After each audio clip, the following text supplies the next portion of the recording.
think I said Someone got everything. shot today in my town. What happened? In Belgium? Yeah, in my town. Jesus. Yeah, like a week ago, police found someone with a loaded gun just walking around the city. So they've arrested him, and today, dude started swinging around with knives, and so they shot him, and later on he died. Damn. I saw the ambulance at my work, because I work not far from the hospital. There was like police behind it as well, so like, you know, what the fuck's this? And like 15 minutes later I read it. This stuff doesn't happen like ever, and now it's like twice in a week. I don't think I have the dam unlocked. Well, I damn. discovered it yet. As I'm about to fly into the water in my vehicle. You might have to drive on down there. Yeah, that's what I'm doing. I was on Norway last night, or this morning, trying to do some challenges that are freaking stupid. Catch any 10 roach, and I was like on this pond. I don't know what the hell they want. They don't want what I was throwing. Good morning, Frosty. It's freaking Wednesday. Hey, Frosty. How am I the one knowing what day it is? It better be Wednesday, or I'm gonna be really fucked. It better be Wednesday, or else I just did a no call, no show. Yeah, it's Wednesday, thank God. Frosty's messing with us. Or maybe she genuinely lost a day. It's Wednesday, Frosty. Welcome to being an elderly. It's official. Your cheese has slid off the cracker. You're an old person now. It's hump day. Yeah. You know what that means?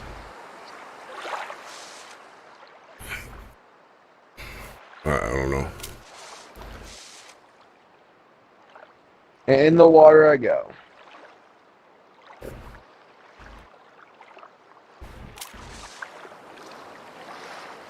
And I did it again. I gotta start paying attention. Moving swords, watch the road. I'm trying. Yeah, Boom is in here, and then Jeebus is in the party too. Oh, hello. We're some fishing fools. Trying to Feesh. see what time it is here on the Norway. You and me go fishing in the dark. Yeah. There's a bunch of people out here in the salmon spot. It's like night. Or it's about to be. I'm doing good, Frosty.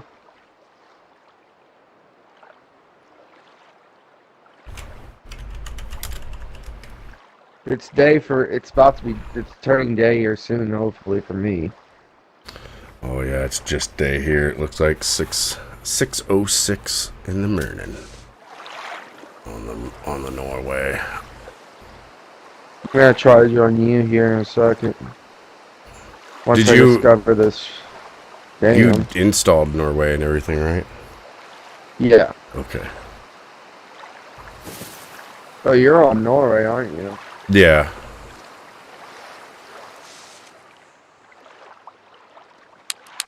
Trying to catch some Atlantic salmon.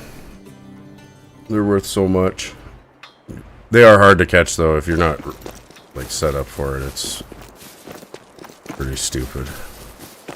I need to catch 2 diamond ones for my weekly, which I've never caught one, and I don't know if I can.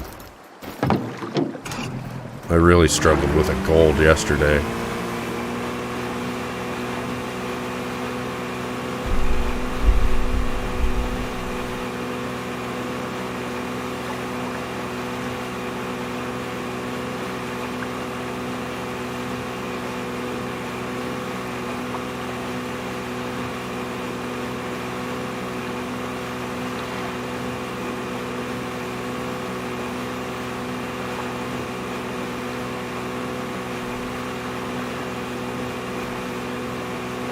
I think I'm at the dam now. I hope.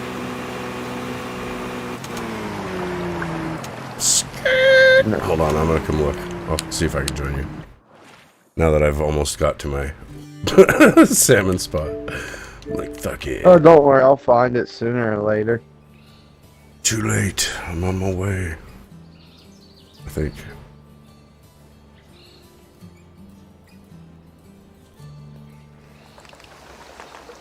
You said bottom left, right? No, bottom right. Fuck.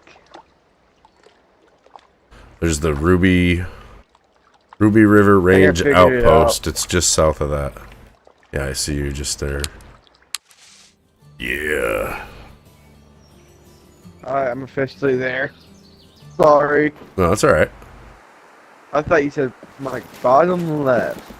I thought for some reason I thought you said bottom left. I'm Then like, you want to just hop oh. over this rail and you can walk right down to the water's edge and fish here. Or you can kind of cheese it over here. If you come over into this corner, kind of stand about like here. And just cast like, here, I'll cast over at where I want you to cast. Like, see how I kind of cast it? Yeah, like at that direction, right? And if you get a fish, it's going to run over there to that opposite bank. And it shouldn't be able to run away, like, too far.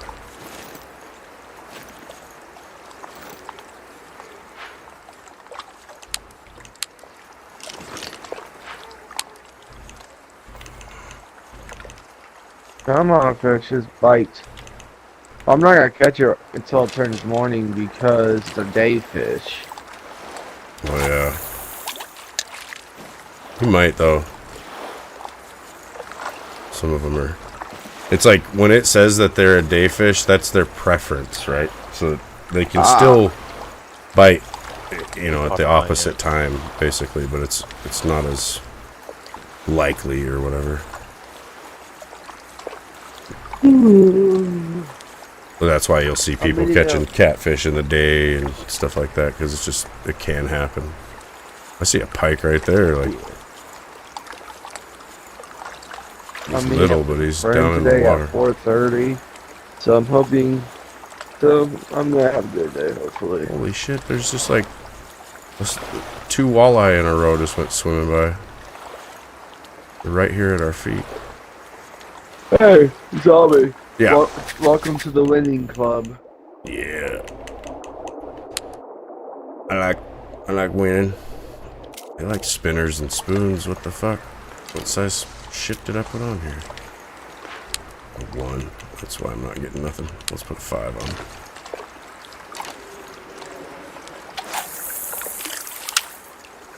That's probably another reason why I'm not getting anything, because I have a 5. Well, a 5 would work, but what are you using? A spinner? Or the Yeah. Or is it the jerk bait? I think it gives you like a jerk bait or something. For the It gave me a jerk bait, but that one's like a size 5. yeah. I like the size 7 more because I feel like the size 7 I've caught more North Pikes with that than I have with a 5. See? I'm already catching.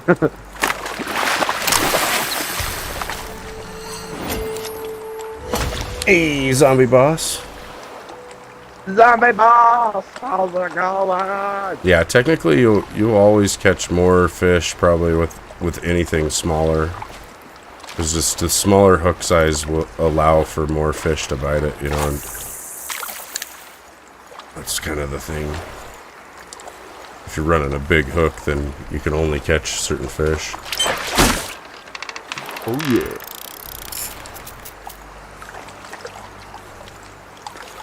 I got a pike on, I think. You got a walleye, looks like. Big bronze, maybe. Time for some gambling. Yeah.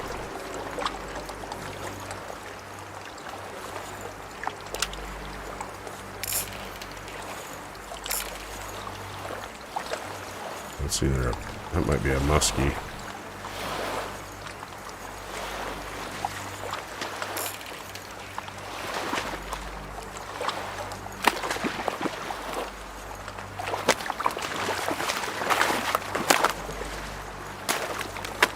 thing.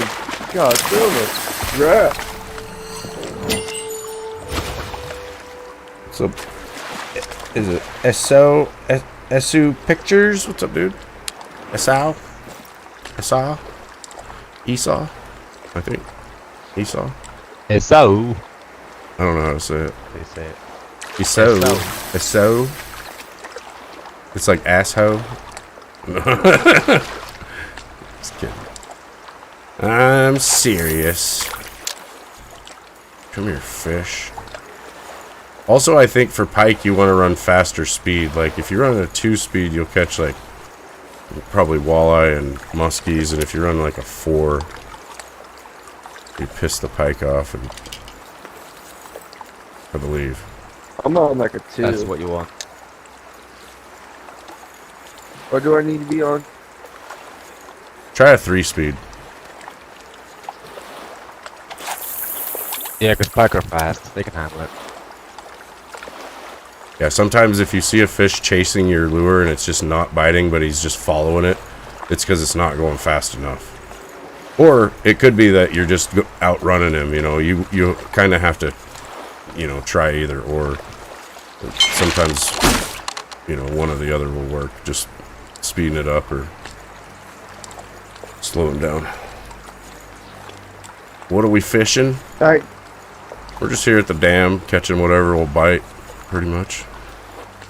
Zombie, is Frosty Gamer on Xbox as well? Or... No, she was on PlayStation for a little bit, but her PlayStation died. Ooh, no bueno. Dude, rest in peace, PlayStation. There's a lot of walleye in here. Walleye. Let's see if we can get a big one. Let's see, we're chucking a size 5 and getting silvers. Maybe we'll put that one back on and see if we can get a diamond. Esso's learning English. You're learning English? Nice, dude. Are you learning it by translate in streams and stuff? Just like me. Damn! Sorry. That was a good sized fish. Freaking huge fish. Big old walleye. Esso, what's your mother language? What's your native language? Kind of intrigued.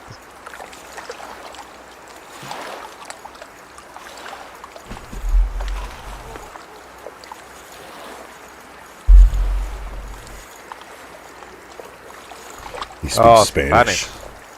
Nice. Hola, ¿cómo estás? ¿Estás bien? Oh, muy bien, sí, señor. that's all I can speak. Yeah, what he said. Yeah. See, I know uno, dos, tres. No hablo español. Sí hablo español. Muy bien, muy bien.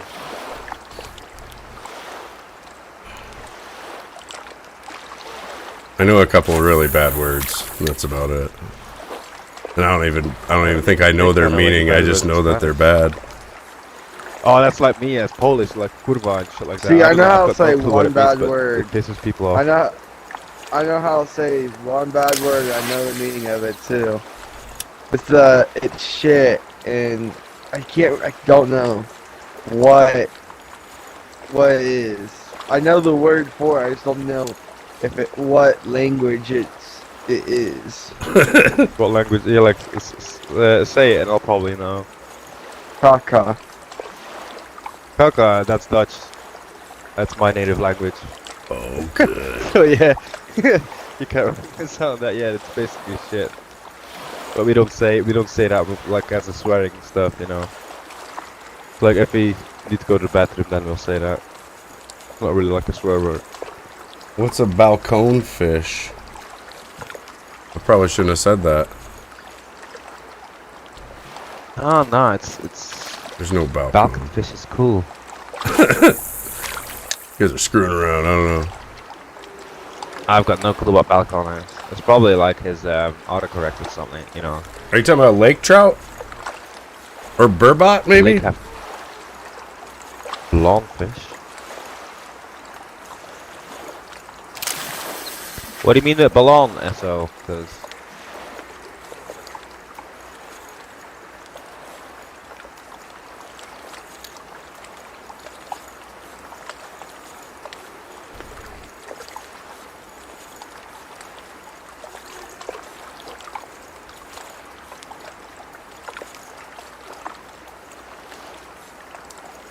Oof. Okay, wait. I'll copy and get to Google Translate.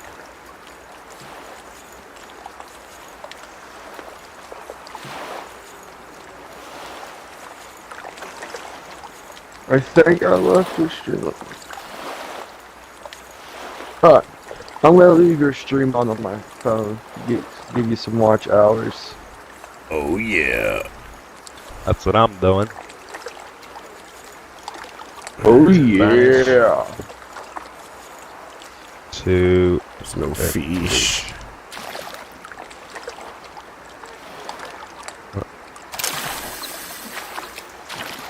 Let me see, what else? These things. El Lago Tien.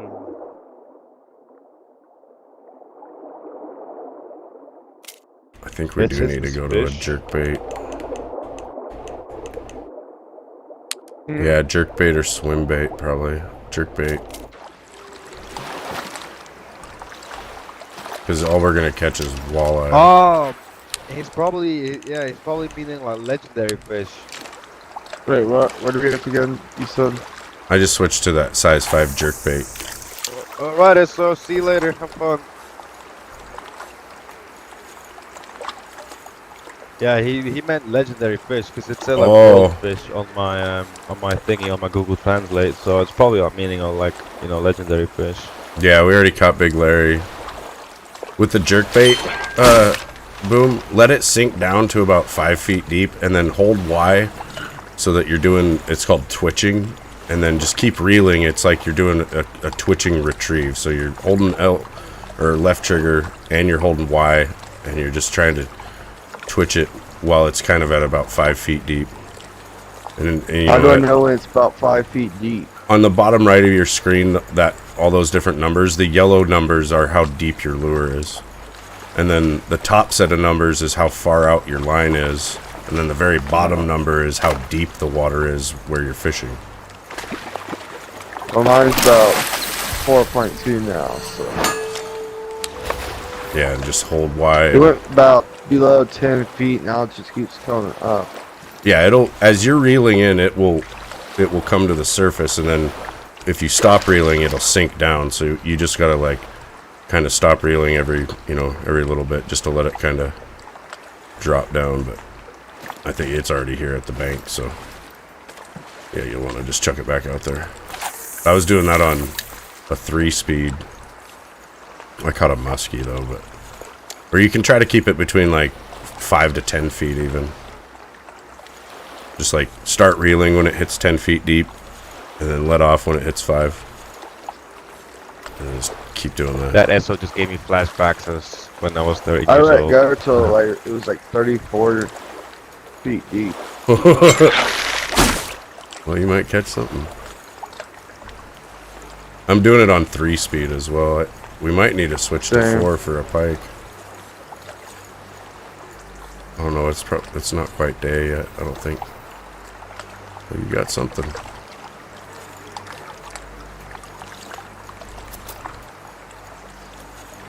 I got something little. Come on, bud. Just give up. That's all you need to do right now. Just give up.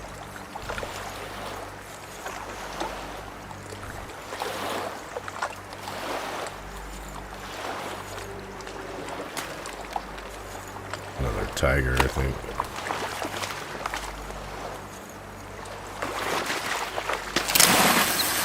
Gosh dang, I'm struggling. 10 pound. 10 pound tiger. Wasn't too bad. What else do I got here? Swim baits. With the size 3. I'm kinda fucking dumb. Do you just do constant with the swim bait? Yes. Is that a... Gosh dang, this That looks thing's like like it could be a 8 pike. foot deep.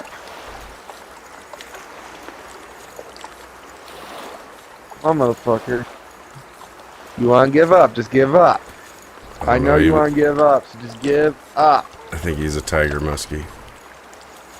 He's looking a little dark patterned.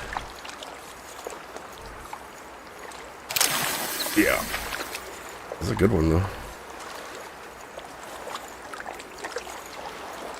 Can't catch one of these before, so this is new.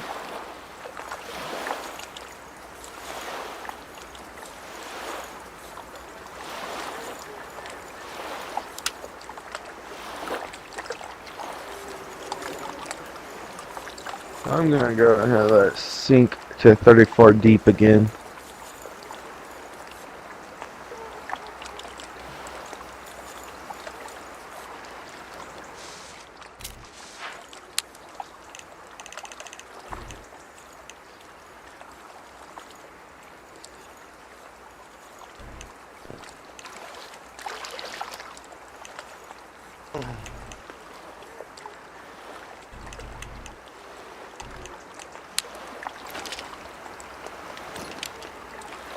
Try something again.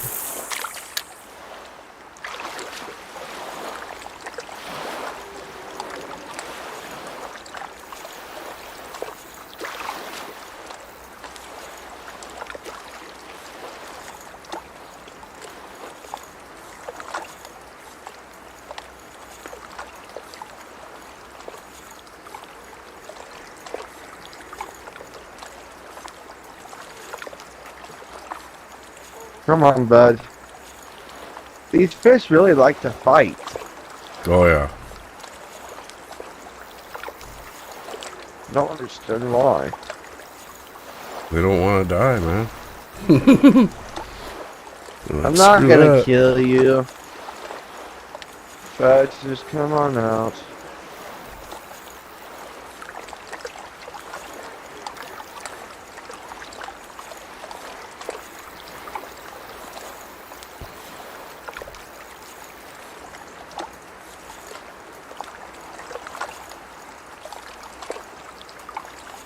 That'd be messed up if there was fish that fished for us.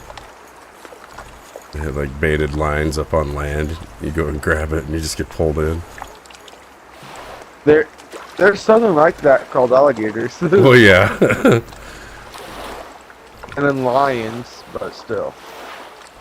Let's see. Fucking size 1 ain't doing it.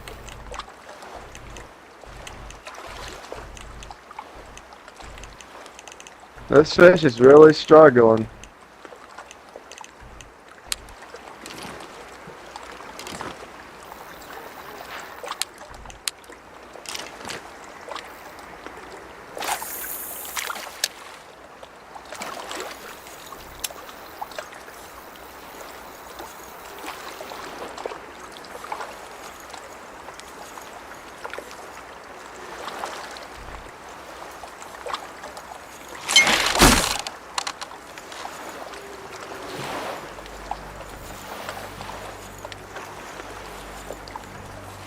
Feels like a bass.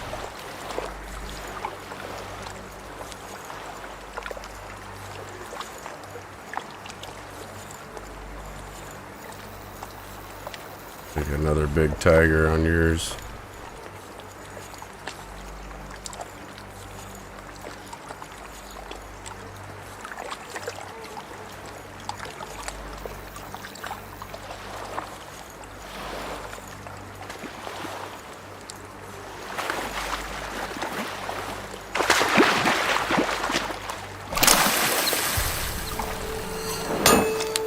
Little guy on mine.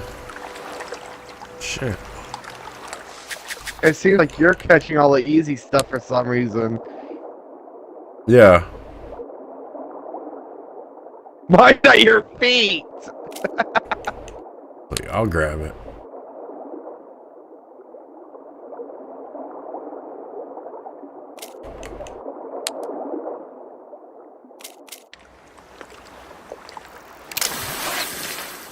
Ah. Gosh dang, that one's heavy.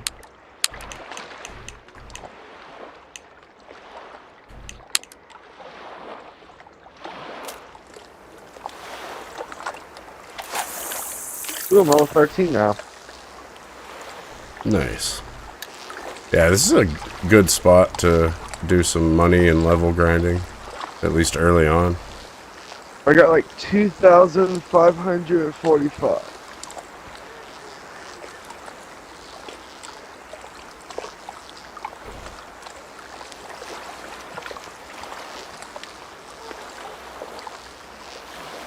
I feel bad for the people who has to go to school.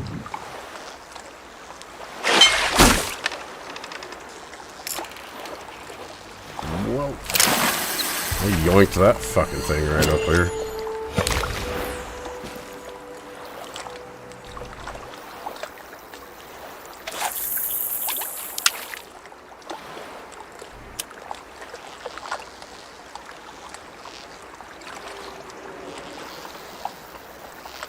I feel like all I'm catching right is these freaking, whatever that you called it. The tiger muskie. Yeah, it might be because it's kind of still early morning here. Maybe the pike aren't For active goodness yet. sake, this one has to be more heavier than the other ones. Damn, it's putting up more fight than the other ones did.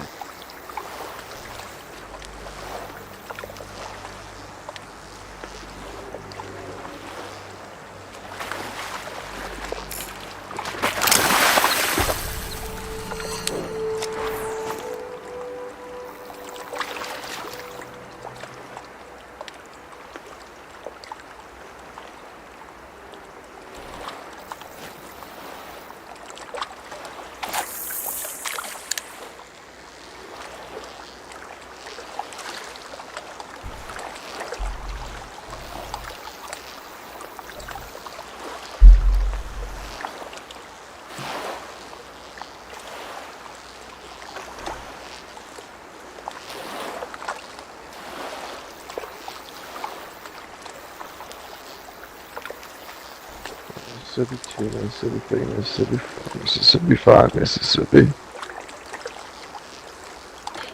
Mississippi 2, Mississippi.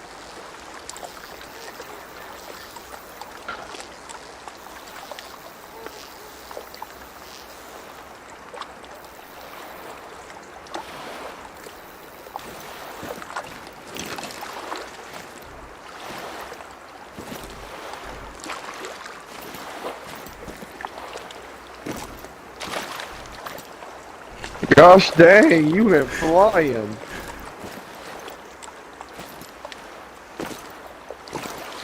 I'm guessing you're trying to jump on my head. No.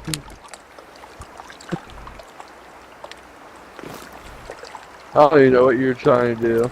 Arnold got the gold Oh, I saw sunfish you challenge came- this morning. Nice, dude.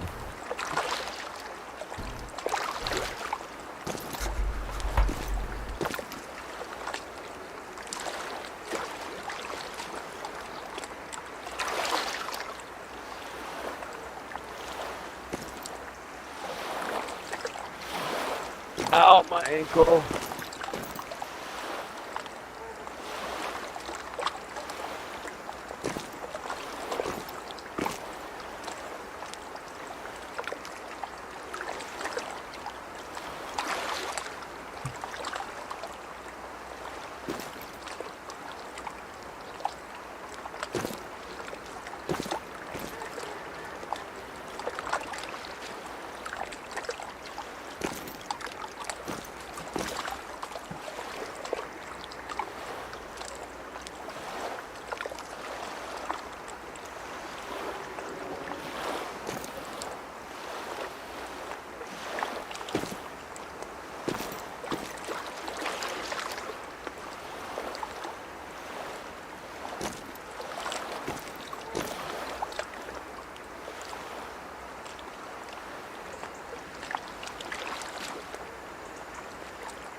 Bro, back.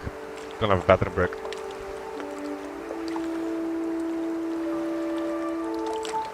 Okay, I'm having more, literally having more struggle than last two.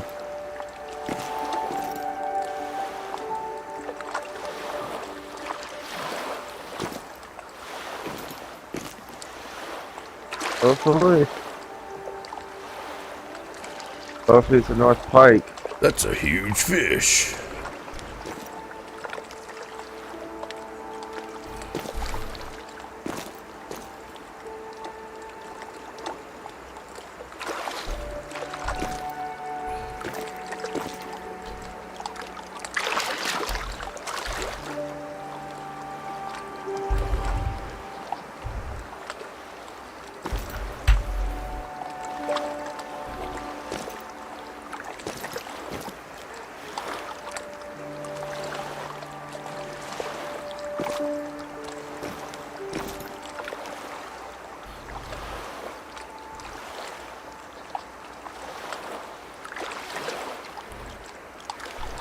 It's some type of fish.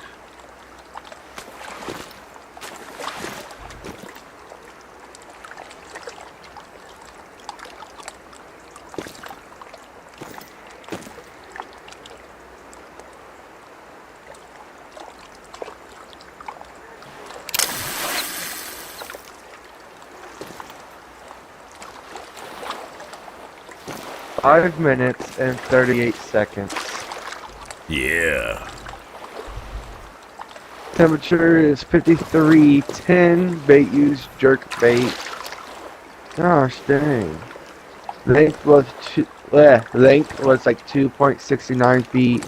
Weight is 13.68 pounds. Nice. Jeez, I'm over halfway to leveling up again.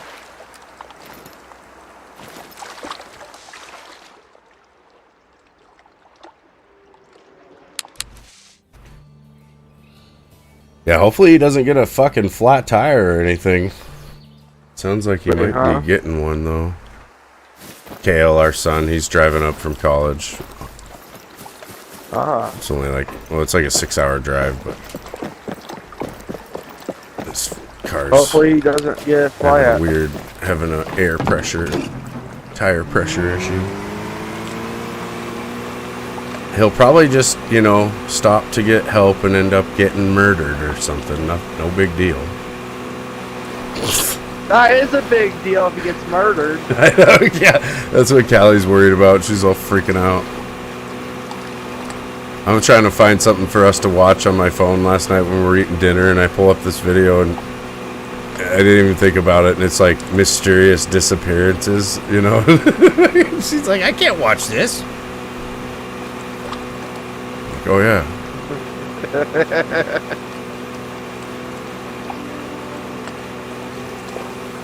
Yeah, let's try over here. You want to... Well, you got one on, but... As soon as you get it in there, we'll move over to the spillway.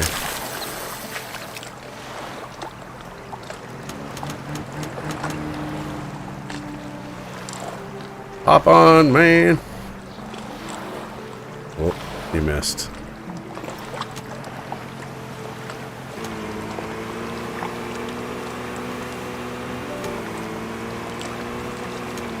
I'm just going to kind of park right in here, and then we can cast right at the back wall there.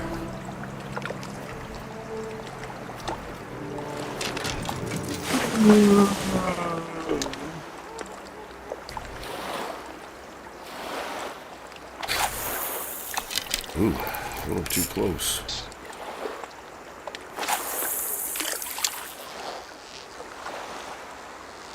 Annihilator! What's up, Rebel Outlaw? Annihilator. Oh, shit. Fish on. Right away. I went like 50, I let mine go to 50 deep. Oh, shit. I got one at the surface. Looks like a pipe, too. And it is! Gosh, I'm lucky. I caught one that's like 42 deep right now. I don't know what type of fish it's gonna be, but gosh dang, it's giving me a fight for my life. He might be having like a valve stem leak or something, babe. Like it's probably something really slow. And they're on it quick here.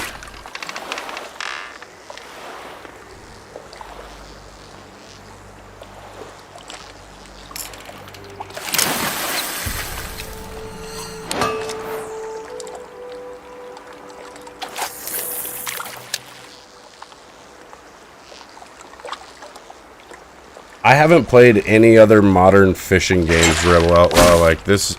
I've basically avoided Fishing Planet and all the other ones because their reviews were pretty awful. So I wouldn't be able to compare it to any of those. But, man, this game came out, like, pretty much it was like August 31st. I think I discovered it September 1st. And in that time, I've put down... That didn't work. Hold on. Oh, I'm curious myself to see how much I've played. I'll probably have to look at it several times to be able to tell you, but that's the Xbox.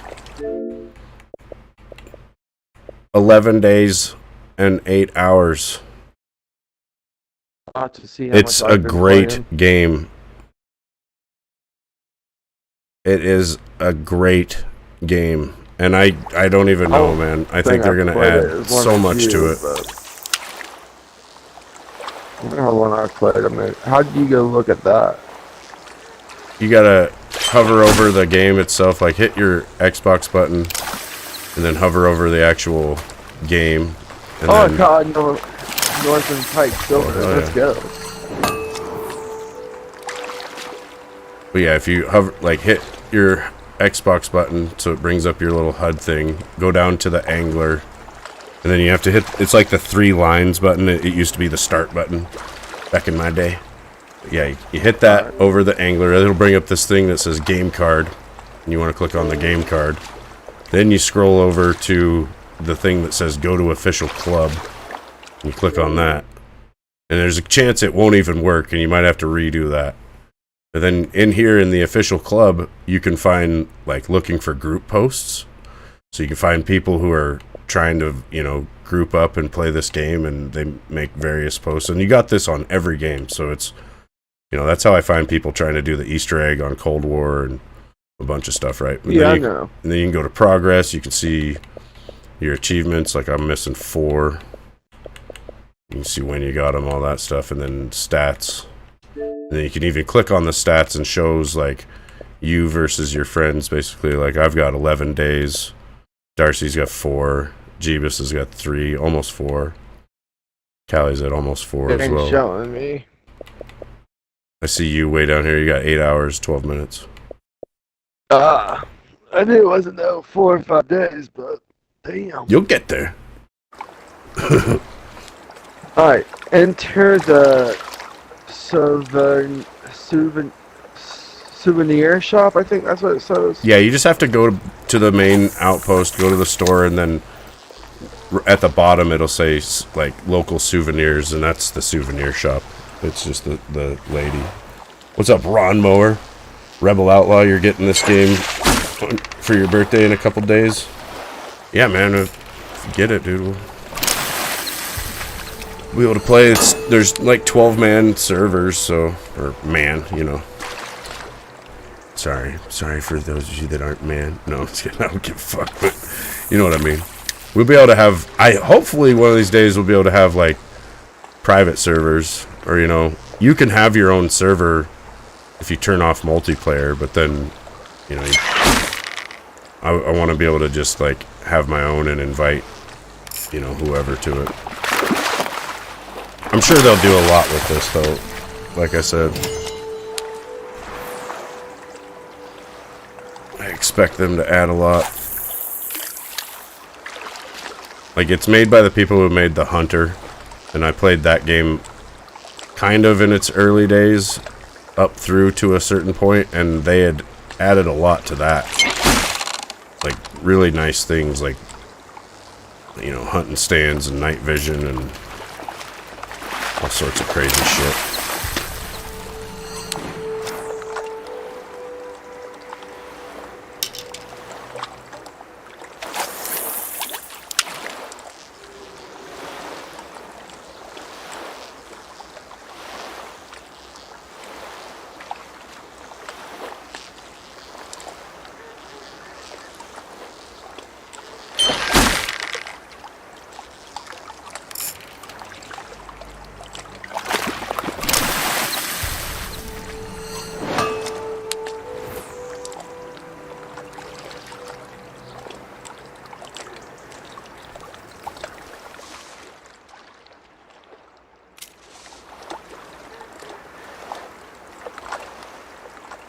Jeez, I've unlocked a good amount of pops. Damn.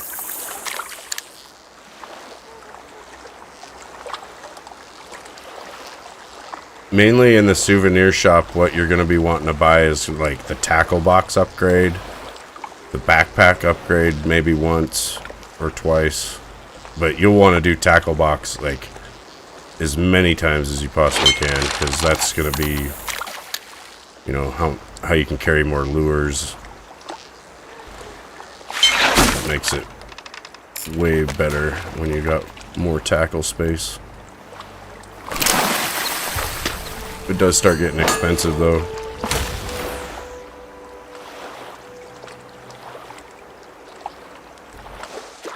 Actually, I want to go there and see what I can. I've got 42,000. It's nothing I can buy though, probably. So I can only get one. One what? Tackle box. Oh yeah, Level that's 14, fine. let's go. That's good to do though.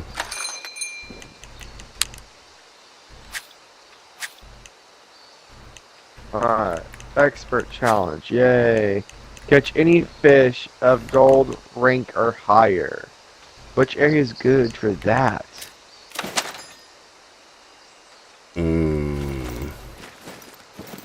That you'll want probably a gold sauger will be the easiest, but well, no. It's daytime now, so you probably want like a gold perch. Where would I find that at? Let's go. Do you got the? It's called the railway point of interest. It's here. I'll just fast travel and see if you can see me. I'm gonna be on the far east side, like the far right.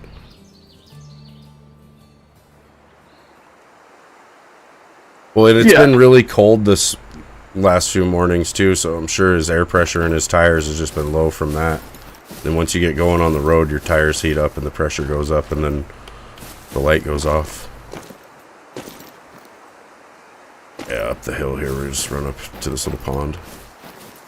A bunch of big ass perch up here. I caught a diamond one up here.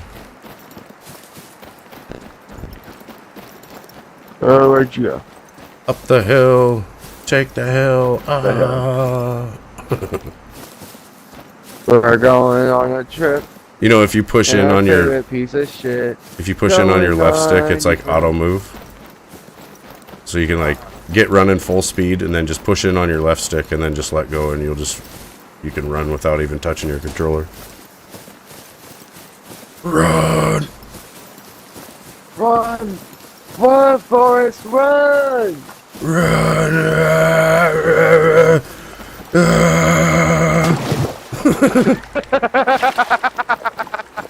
Alright, yeah, if you just cast over on the side over here, like, well, it probably doesn't matter, but you probably want to do like a size 8 or 7 bloodworm, if you got it.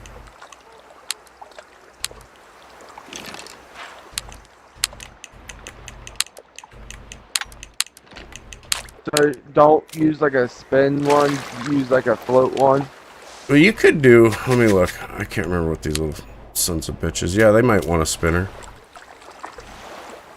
Try a spinner, dude, I don't know. I catch them on float shit, but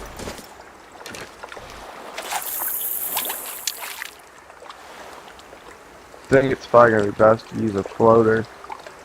like a size 7 spinner might work pretty well. That's I might why I'm actually using the try that. size 7 at the moment.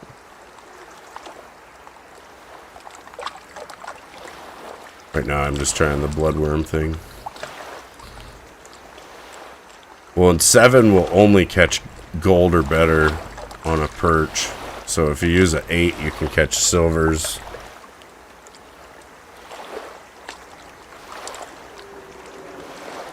I'll probably switch to a small hook so I can start catching all the little guys out of here, and then hopefully you'll be able to catch a bigger one. I'll probably go 1 for a little bit. And switch to 2 here soon. Yeah, just do a 2-speed.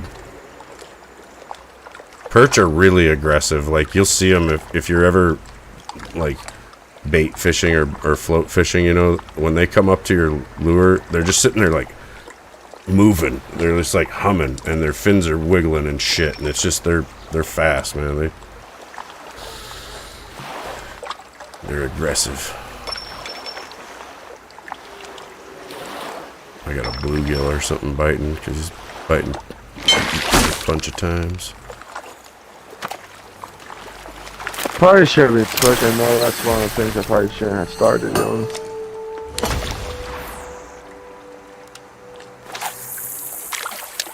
Oh, I hate having my arm bruised. Yeah.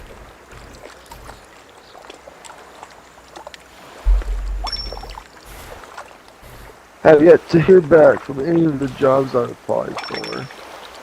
Which is like, I don't know if it's a good thing or bad. I know it's a bad thing for sure, but I don't know if I know it takes time. And see me, I'm impatient to get out of this place because of the storm manager. Yeah. Oh yeah, Check and like yesterday, a bunch of different grocery stores and shit, you know, try to find something and close to home and shit. Well, someone who's been there for 3 months is already looking for a new job as well. That's sad. Someone's only been there for 3 months. Yeah, they're not making any. For a new They're like job. losing money off of the training at that point. You know, because it costs money to train somebody, and then to have them like not stay there for very long is kind of like a loss. So it's like the company would be better, you know, like doing something to retain employees instead of just a revolving door. But Fire that's, the store manager. yeah. It's probably what needs to happen. It probably will happen eventually. Like, they'll catch on that, you know, things are not great, and I don't know. He might have some weird connection or something with somebody higher, you know, to keep him from getting in trouble, basically. That's how that goes. It's why you see shit like that going on sometimes. People just make excuses and shit.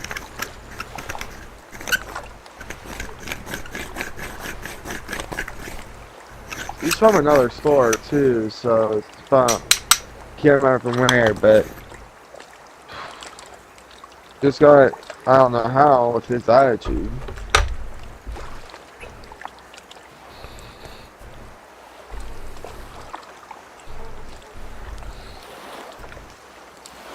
Grind up some Blue Dream. Ugh. You catch anything over there? I would switch to the bloodworm, dude. Switch to a size 7 bloodworm if you got it. Like, you'll have to do the whole float setup, but it's probably what they're wanting. That's what I'm getting them pretty regularly on.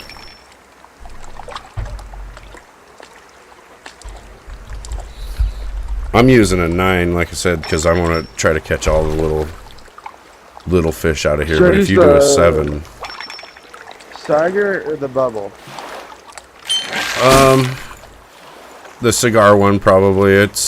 I like the ones that have like a dark bottom to them because I think that the fish won't get spooked by it. It probably does not matter. It probably is just like a cosmetic thing as far as, you know, what you want to look at, I guess. But, well, I don't know. I might have a bubble one out there right now. Or I don't know which one I got out. There is a glow one that you can eventually get. Ow, I hit my head. Keep forgetting my chair. Every time I lean up, my chair's gonna lean. Freaking comes up with me. When I just lean up so fast, sometimes the next thing you know, my head. You'd think I would have learned after the first 3 times. Yeah. You'll just have to hit your head really hard, then you'll learn. Yeah. I was running through the kitchen all the time when I was a kid, and my mom kept telling me, stop running in the house. And I was like, yeah, whatever. You know, I didn't see any inherent danger in just running through the house. And then I had ran past her at the fridge. She was standing there, like, getting something out of the fridge. and I had ran past her towards the back door, and then I don't know, I forgot something. I turned around, come back through, and she knew I was gonna come running through, and she fucking opened that freezer right as I was coming through, and just, I mean, I hit it forehead first, dude. Just clotheslined the shit out of me.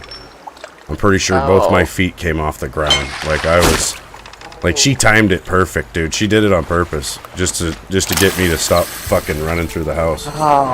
But she took me right off my feet with the damn thing. I was so fucking pissed. I was like, what did you do that for? She's like, I said stop running. Like, God damn, alright. Never running again. I was watching this one video on TikTok about Station 19, I think that show is. They went to this house, and this guy was on his balcony.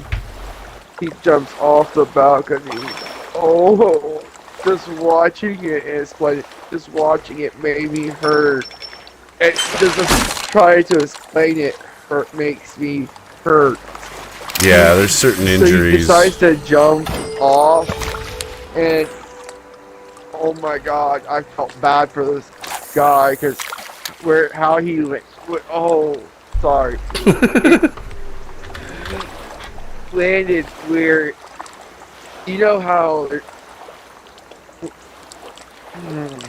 he landed on halfway on and halfway off a truck. Oh, and, shit. Oh, he got in between the legs really bad. Oh, yeah. It made me hurt there too.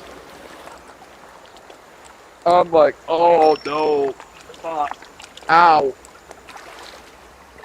I'm like, fuck, not watching that again. I showed it to my mom later down the road, and she's like, oh, that has to hurt.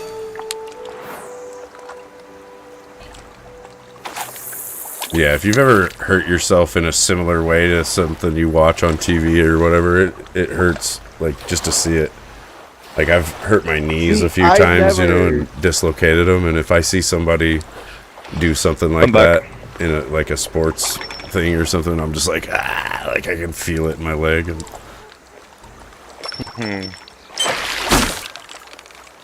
I think the grossest is like when Anderson Silva kicked that one guy and he broke his own leg, you know?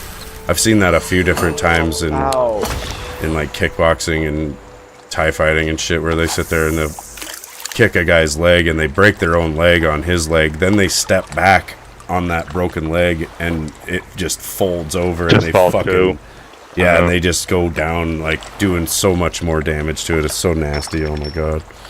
Or it's like the guys who bust their fucking arms doing arm wrestling and shit. It's another one that's hard to watch.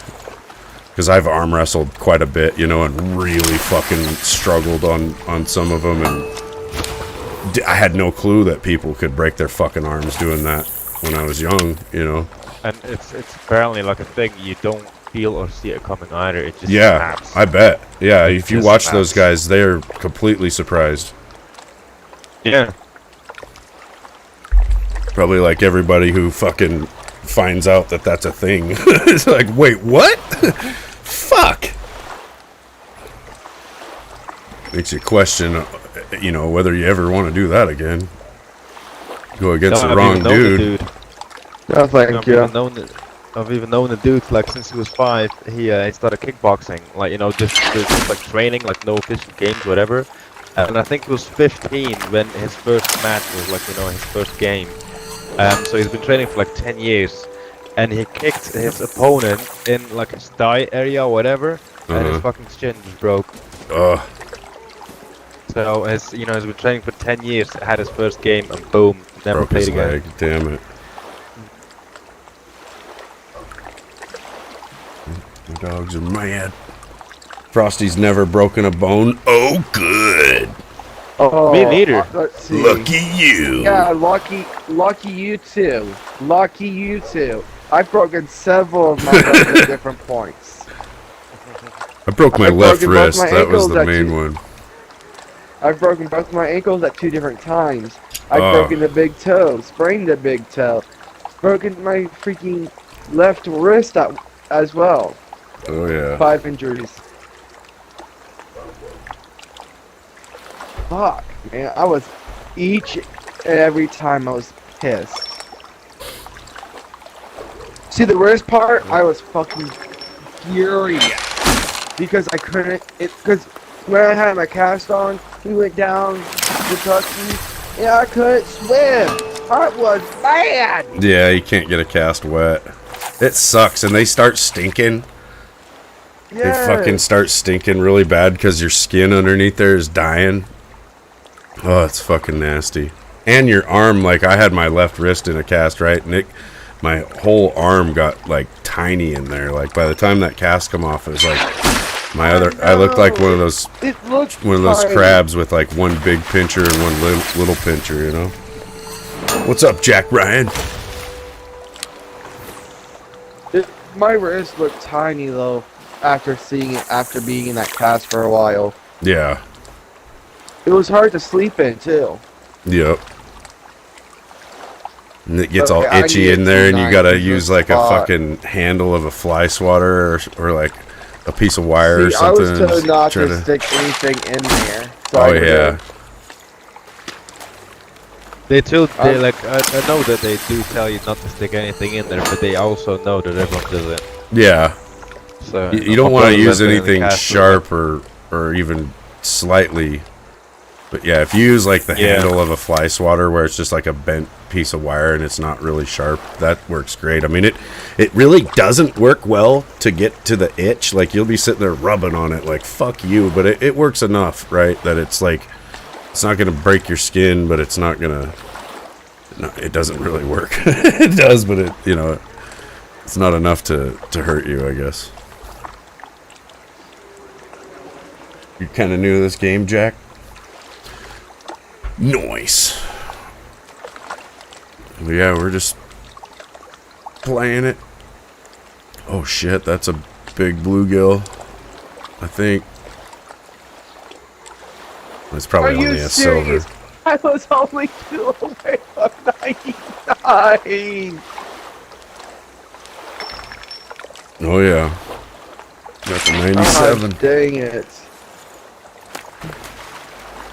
Am I at least still ahead of Frosty? It's a silver. Yeah, at least I'm still ahead of Frosty, that's all. Not by much, but I'm still ahead of Zombie. Not Zombie, yeah. Frosty. I am ahead of Zombie, but I was ahead Callie's of Frosty in the still. lead. What's up, Randy? Randy. Wait, is Randy Orton? I don't think so. He's Randy Harbor.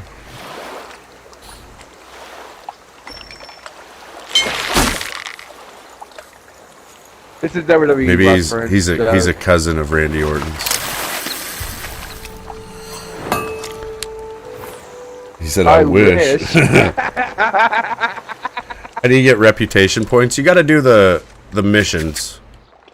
So the Golden Tour, all these tourist attraction, invasive plant missions. Taylor's Tackle Academy, I believe, gets you rep, and then all That's these. what I'm doing right now. Challenges as well. Okay, I'm not. I have yet to catch anything. Maybe switch to a size 8 hook if you got it. On Golden Ridge Reserve, though, it is kind of bugged. Like I've done every warden mission, I've done everything, and for some reason it's not giving me the full 990. You also have to go around and find like highest I have is 10, so we'll do 10. you have to find all the points of interest in the world. You have to find all the vistas. So like you can turn off. Let's see, we'll turn off a bunch of stuff here. Did you do the Bigfoot tracks as well? Yep, I've got everything. Damn.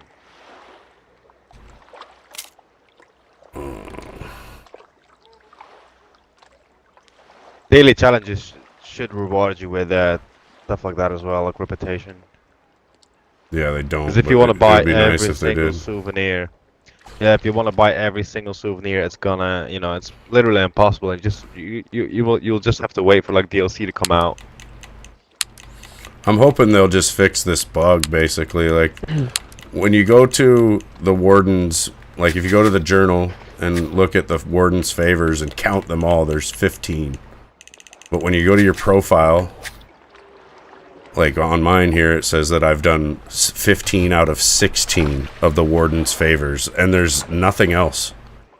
There's literally nothing else. Have you gone and talked to the warden? Maybe Oh, it's yeah. like a hidden, Shitload of times.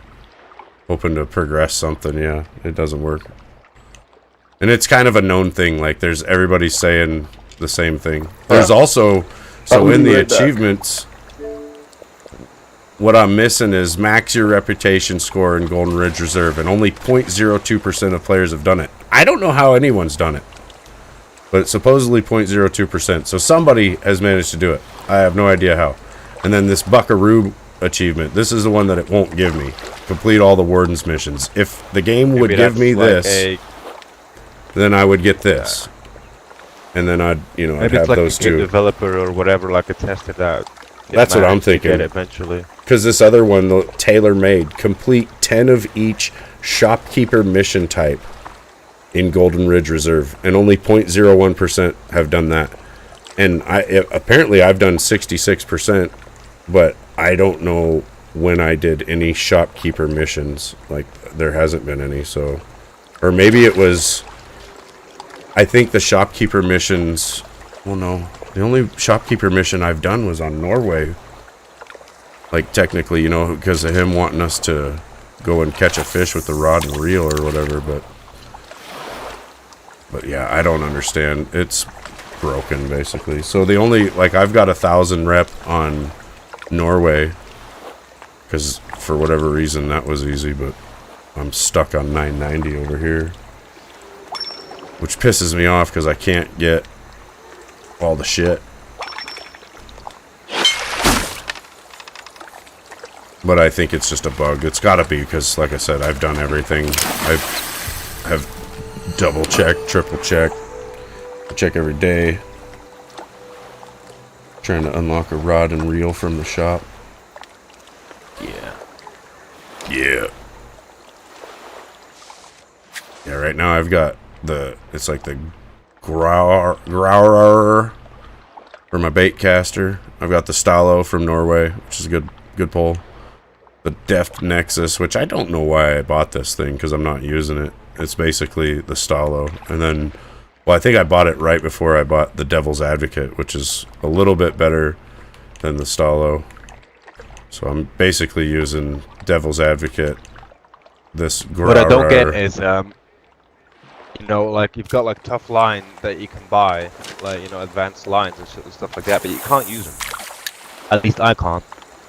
Maybe I still need to lock some rods or something to use them, but yeah, I've just bought a line that I can't use yet, so... Yeah, it's all dependent on the rod, as far as the max line strength. I think what I've figured out is, like, the braided line, you know, it's half the diameter of the fluorocarbon, so you get double the line length, basically. Yeah. And then it also doesn't, like, fluorocarbon, I guess, kind of stretches, so when you're fighting, like, the Atlantic salmon, it feels like with fluorocarbon on, they can pull line easier, because they can, like, stretch the line and just, you know, gain distance that way. I'm back. Yeah. But with the braid line, they don't fucking pull it out. Like, they can break it if they are over the weight of it, but, like, they don't stretch the line, so they don't pull any distance, and it's just, like, it's so much better, honestly. And you get more of it. Like, when I'm in Norway fishing for the Atlantic salmon with fluoro, I had, like, 155 feet, but with the braid, I was at, like, 288 or something, so it's you know, enough line that you can wear out a fish, because I was getting broke off over there. That braided line now. I just started using it, dude. Like, I was not using it at all. So I had no idea. Are you good? Yeah, I'm right here. Where you at? Right here. I see you. I was just asking if you were good because I was watching a stream for a little bit. I'm a little bit as well. Okay. I don't know. Look like you're a little frustrated or aggravated a little bit. Oh, no, I don't know.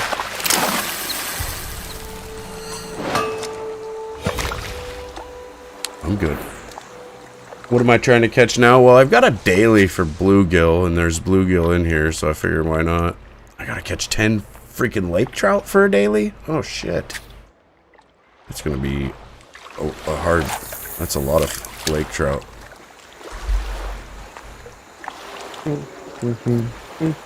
Well, yeah, Boom's trying to get a goldfish of any type, so I figured it would be easiest here. Where I've caught diamond perch and shit.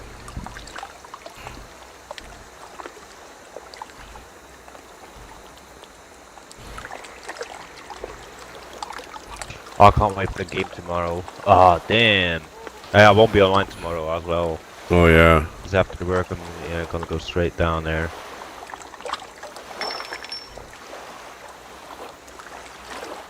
Bluegill, I think. I'm not gonna lie, I'm actually enjoying the story mode of GTA. It's a good story, dude. It's kind of messed up because, you know, at the end, you kind of have to choose to kill one of them. Gosh dang, I didn't know that. Now I'm gonna have to choose to kill Michael or Trevor. You can also, so there's 4 options technically, right? You could choose to kill Franklin, I think, or Michael, or Trevor, or you can choose to kill no one and basically go to war with like everybody who wants you to choose. And it's a little bit harder of an ending if you choose to kill no one, but every time I've beat the game, I've chose to kill no one. If I'm gonna end the game, I'll probably kill Trevor. There's also a thing Or kill no one. that you probably, I don't know if you know Kill about Michael. it, but you know there's an I actual like working, Michael. you know there's Michael an has a actual family. there's an actual working stock market in the story mode. And there's missions where it makes you go and kill certain people, like it makes you kill the head of the Life Invader app or whatever, So you I'm know. not- Well, and then there's like 2 or 3 other missions. You'll have to look it up basically, but you'll be able to find it. But there's these missions where it's like you put your money into the stock market right before you kill these people, and the stock that you're supposed to, like, it's specific stocks basically. Like there will be certain stocks that will go up like crazy after these people get killed, and if you do it right, by the end of the game, you can have like $25 billion or some shit. But if you don't do it, then you'll end the game with probably like 5 million or some shit. Even if you miss like the first couple chances of it, you can still end up really rich, off of just a couple of them, but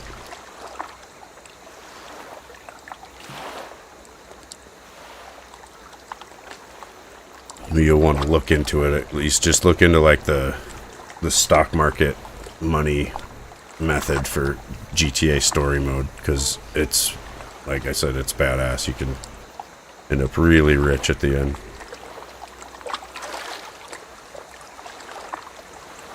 Also, you want to find like, it's just like online as far as like where the helicopter spawn points are.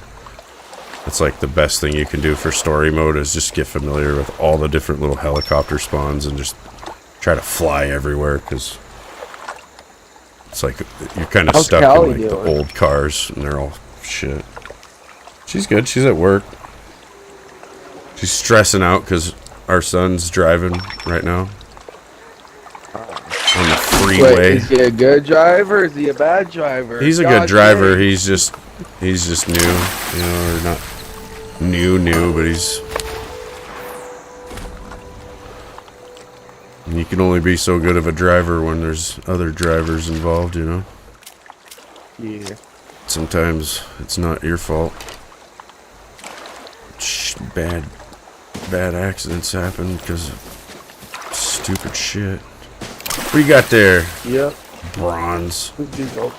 Gosh dang it. That's a minnow. That was bait. What size hook you got on? 10. A 10? You got an 8? No, I do not. Oh, good. I can go buy one real quick. Yeah, get an 8 and a 7. I bet if I throw a 7 I on got right a now, 7. throw a 7 on there. Do a 7 bloodworm. Because 7, you can only catch gold rank perch or bluegill. I had a 7 on there a little bit ago.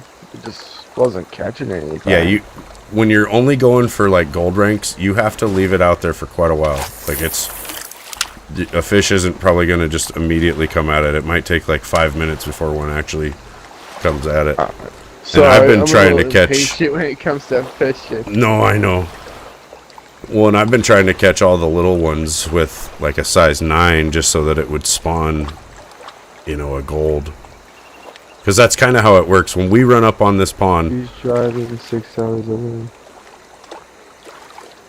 Yeah, when we run up on this pond, it spawns an exact amount of fish in the water. And those fish are set. Their rank is set, right? And there could or could not be a gold. So, like, if you throw a size 7 out there and you're not getting anything, then there's probably just not one out there. And so somebody else or you has to catch all the other fish so that one can spawn. And that's... Like, there's a challenge to catch a gold rank sunfish, and that's the problem I think everybody's having, is that everybody's there hooked up, you know, with like a 7 or 8 trying to get the gold fish, and the only fish that are spawning in the lake are bronzes and silvers, maybe even juveniles. And so you're just like never gonna get a gold because it's not gonna spawn. And so the way to do it on that one and you know, even this one is probably to go a little bit bigger or a little bit smaller of a hook, I guess. But yeah, you can just stay on a 7, and they should, you know, you should eventually get one. I'm sitting here with a 7 in as well. On Streamlabs.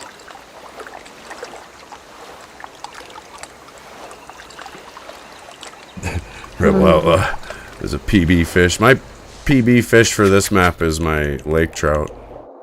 It's 49.7 pounds. It's the one on the thumbnail, actually, or this is the screenshot of it. I've been drinking Sunny D a lot. Yeah. Well, just to get some vitamin C, you know. That's the best thing I'm doing right now for my body.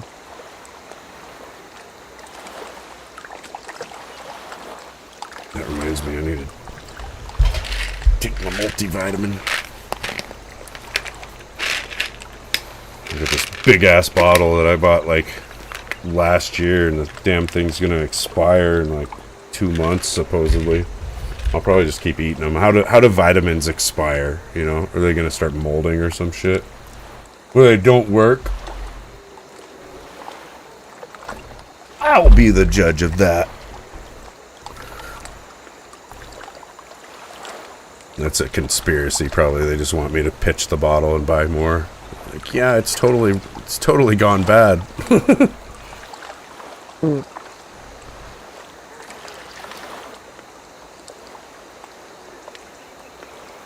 no fish here.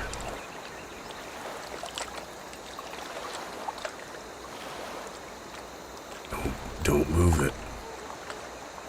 I wish they could... We need like a stick. Like a Y-shaped stick, so we can stick it in the ground and then just prop our pole up and not, you know, and then we could like walk around the pond and just look at our fishing pole and see if we're getting a bite that way. That's what I do when I go fishing with a bobber and you're having to wait, like, sometimes you'll wait half an hour before you get a bite, you know, so you don't want to just sit there and hold your pole, so you prop it up against some rocks or something, you know.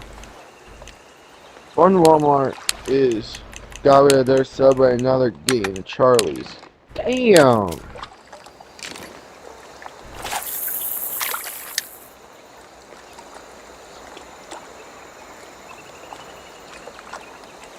Yeah, hopefully they'll do an ice fishing DLC or a reserve that has just like an ice fishing zone, you know?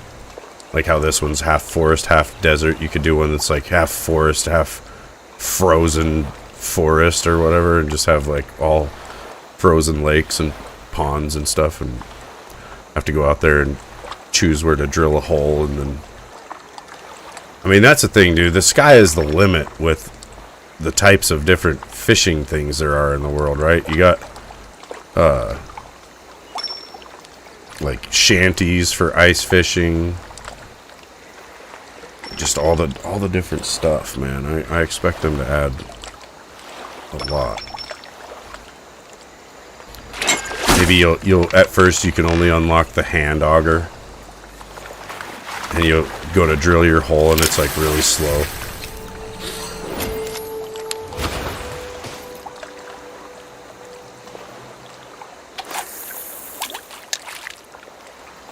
Actually, it's not that bad.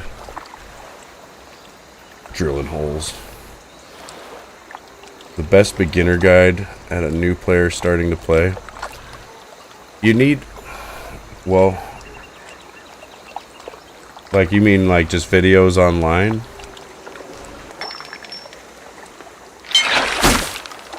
I mean, I think there's a few YouTubers that have covered it pretty well, but like me personally, dude, I just, like, you start at Diamond Peaks Outpost board there. You want to go to that community board and just activate every challenge on it. Even the Golden Tour. Like in your journal, you can see the Golden Tour right here. And it has you go around and visit all these different places. And they're all like, you know, key points of the world or outposts, fast travel points. There's 4 main outposts on the map, and each one has a community board. So once you get to each one, you know, you want to, or it's a challenge board, I guess, but you want to activate all the challenges on each board in each zone. But you don't necessarily want to do those right away. Like, the first thing you should probably do once you've, well, probably on spawn, really, the first thing you should do is Taylor's Tackle Academy, like beginner, and do as much of it as you actually can, because she's gonna give you like a few rods and stuff that you'll need, stuff that you'll end up buying if you don't do these missions right away. And really, like, when you're doing her missions and all that stuff, your best bet is to just stick right here at spawn. There's like a little dock right here, and then there's one with a boat right there as well. Like, you can get, you know, a bunch of fish, probably level up to like 10 or 12 just right here doing her missions. And, well, she'll kind of send you around the world, I think, for some of them.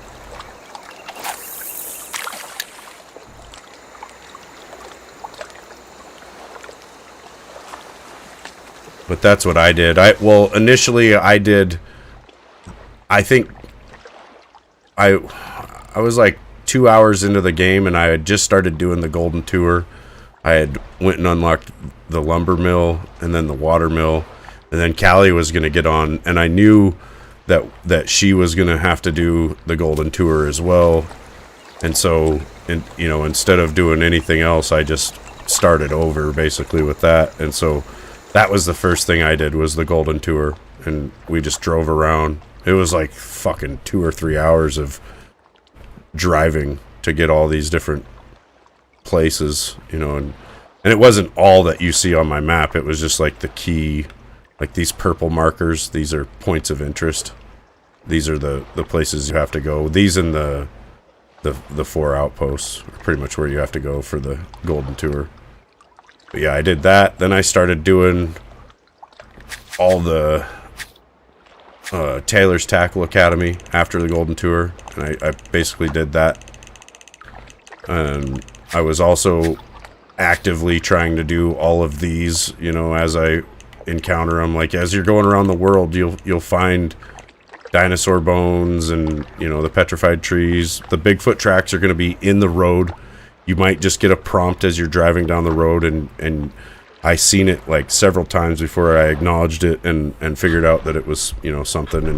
And they're all XP, you know, you get XP for just reporting these things. So it's like you want to find all these different flowers, do all this stuff as much as you can.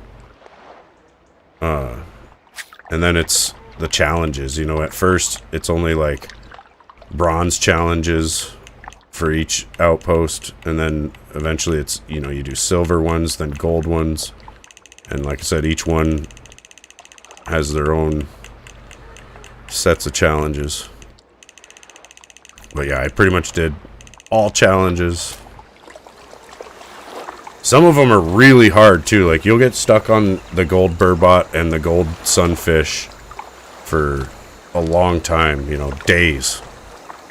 So, you know, you'll be trying to figure out other things to do in between probably. It's like the sunfish, you can only catch it during the daytime hours, so unless you're server hopping, you know, to just stay in the day, then you're basically going to be probably, you know, what I was doing was like I'd have a night challenge in mind and a day challenge in mind so that I could just keep busy throughout the day-night cycle of the game and not have to go anywhere.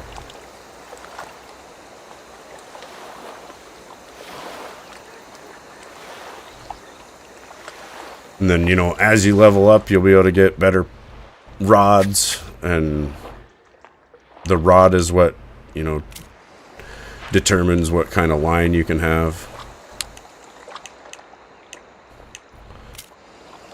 There's no fish in this lake. Why'd everything stop biting? Is it because I'm talking too much?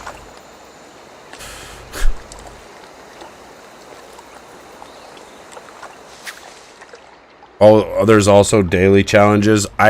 These weren't in the game for the first couple days when I started, so I didn't even know about them for a while. And there's weekly challenges, like when you bring up your map, toggle over to challenges, make sure you apply your daily challenges, because that's a lot of XP, and well, I don't think they're gold, but you get XP for doing them. And the weeklies can be quite a bit of XP. Roger, we gotta be quiet. Everybody shut the fuck up. We're also not stoned.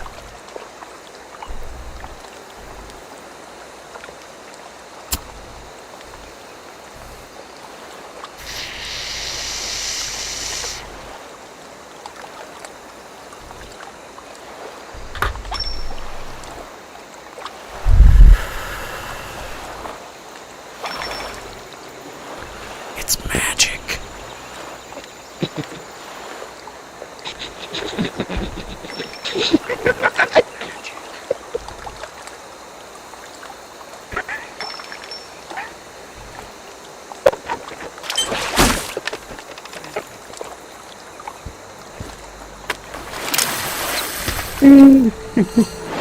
Fish on. Damn it, Rebel Outlaw, you lost.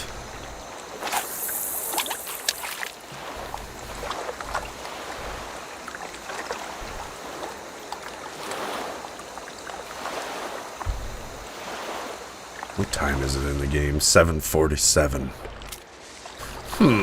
Morning or afternoon? Morning.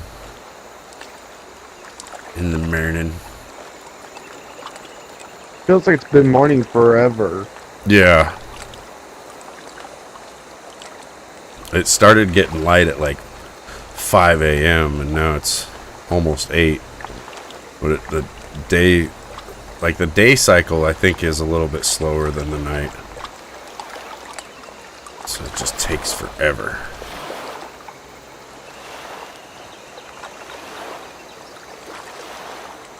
Yeah, Rebel Outlaw, it's a good game, dude.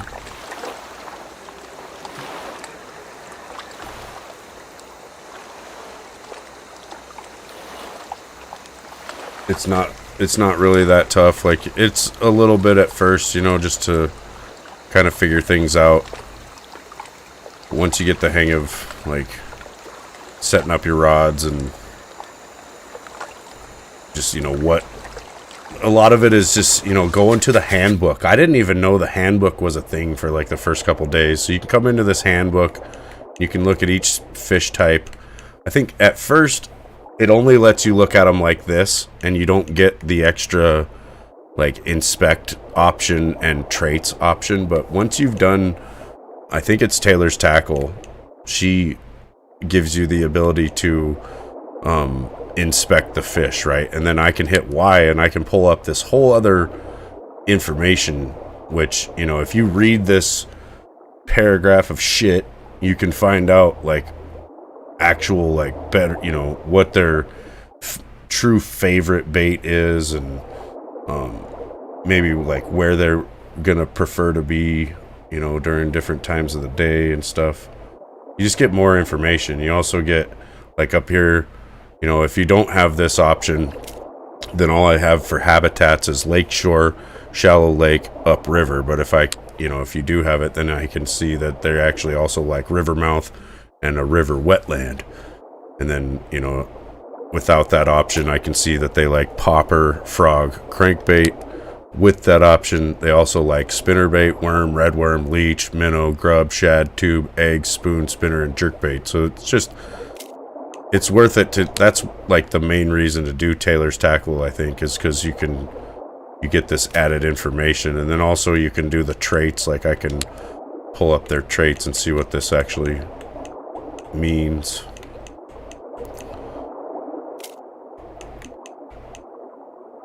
But yeah, you'll be wanting to go into your handbook a lot and look at like what the baits are, you know. And a lot of times too, when you go to a body of water, you'll want to go on your map and scroll in and actually look at this little fish symbol, and it'll tell you what fish are in that body of water. Like in this little pond, there's sunfish, perch, catfish, bluegill, and sauger. And so then I can go into my handbook and I can look at all those different fish, see what kind of bait they like. And sometimes you'll have to go to a lake and get one type of fish, and you'll have to go through and look at all the different types of fish that are in that body of water, what their bait preferences are, and you'll be looking for a bait preference on the fish you're trying to catch that doesn't exist on the other fish in the lake, right? And eventually you can find just one particular type of bait that, you know, will only catch that particular fish. And then, you know, that's how you have to do it, because if you don't, you'll just sit there and catch the wrong fish over and over again. And then it's also hook size. You know, certain fish can only bite certain hooks. Well, technically, the biggest fish in the game could bite a size 10, which is the smallest hook. But every single fish in the game can bite that, so you will catch the other fish, you know, before that. And then if you're trying to go for like a monster fish, you have to figure out, you know, like a largemouth bass. I think the diamond largemouth will go on a size 1. So if you're fishing with a size 1 hook, you can only catch a diamond largemouth bass. And, well, if you're using its bait preference as well, right? Like if it was like a size 1 frog and you were in a pond that only had bass, then, you know, you could only catch a diamond bass in there on that. But if you know, switch to like a size 7 frog, then you could catch fucking bronze bass and on up to the diamond, but probably not, because you'll catch all the other little guys first.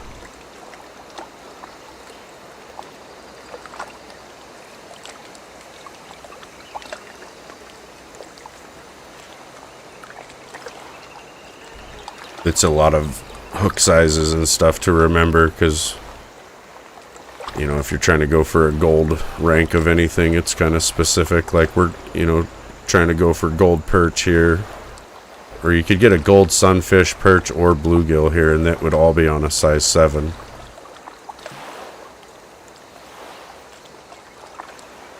Or there's channel cats in here, and I think a gold one of them would be like a size 2 or a size 1. Which I don't know if you've ever fished in real life, Rebel Outlaw, but the hook sizes go backwards kind of. You know, a size 10 is small hook, size 1 is big. Or like, you know, it's in that sort of progression.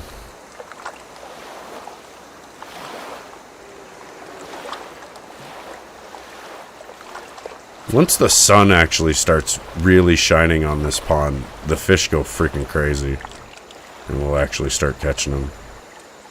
Right now they're just being dumb. Like, where are the fish?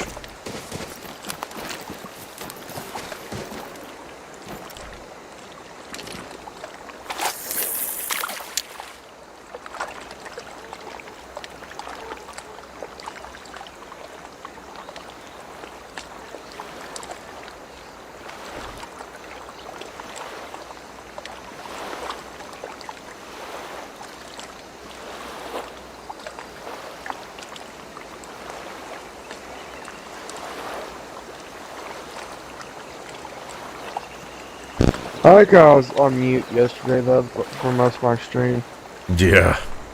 It was like 45 minutes. Yeah, Frosty, that's the thing. For like the first couple days, I didn't know there was a handbook in this game. So I didn't know about this bait preferences shit, right? And I think I was on the mission to catch a sturgeon, and I didn't know, you know, what the hell to use. So I looked it up online. What do people use to catch sturgeon? And, you know, for the first couple days, if you even Googled this game, you wouldn't find shit either. So it was like, you know, basically that's all the information I had was real life shit, right? And I seen that they liked eggs. You know, that's what people use to catch them. And so that's what I tried, and then that's how I caught one. But yeah, and then it's actually listed in their bait preference as well, but yeah, that's something you can do if you don't know in the game, I guess. You could look it up in real life, because it's like, I think, well, at least one of the devs is a pretty knowledgeable fisherman, you know, because it seems like they've based it pretty well around real life. Real life. Thanks. Yeah. Oh, the sun's hitting the lake now, hitting the pond. Get out of here, gnat. Freaking gnat buzzing around my face. 1 year later. I might switch baits here. Let me see what else these little fuckers like, because they don't want bloodworms anymore. Pearl I don't know how barley. long I've been sitting here, but fuck. I might try a minnow. I'll try it with you. Just do RB too, like hit RB and just do like a short cast out in front of you. We can catch catfish on the minnow, so you might hook into something large. Like a 20-pound cat. I wouldn't mind. Oh, Rebel Outlaw's got 120 days into Fishing Planet. Damn, dude. Damn. The other, I haven't like, played Fishing Planet, but I actually enjoy this game a lot more, so I probably won't play that game. yeah, I don't think I would. Like I said earlier, I looked at the reviews and they were pretty bad for like every other fishing game. So I've just been waiting for a good one. Like the last fishing game that I actually liked was freaking Super Black Bass for the Super Nintendo. And yeah, I was streaming it like last week or whatever. I've got I usually do a Throwback Thursday, and I think the last one I was playing that. But yeah, that to me was like one of the best fishing games ever. And then I was, for about a month before this came out, I was just saying that I wanted a good fishing game. And then out of nowhere, this thing popped up on the home screen. It was like added to Game Pass the day it come out, I guess. And I don't even remember what the hell I was playing before this.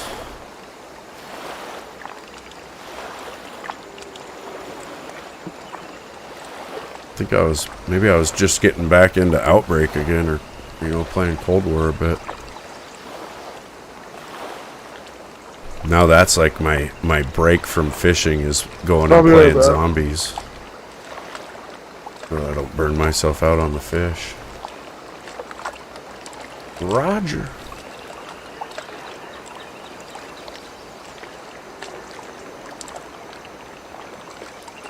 We made it. Frosty, you did not make it, looks like. Frosty was slain in the pit. Uh-oh. What we got here? Slain in the factory. Little perch.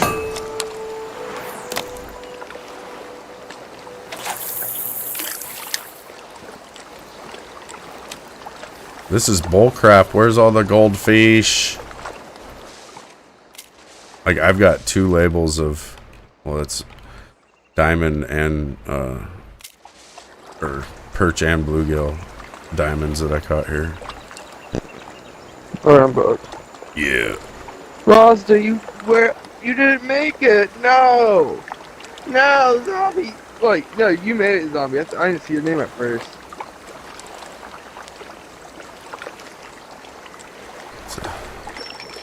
Bluegill, I think. Watch, I came all the way over here because I'm like, okay, he's over there and now he's catching a good amount of shit. I'm like, watch me come over there and I don't catch worth crap.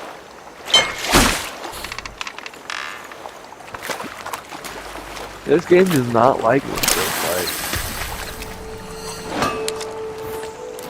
What I got on a minnow? Yeah, I'm rocking a I minnow. gotta be patient. Patient. Patient.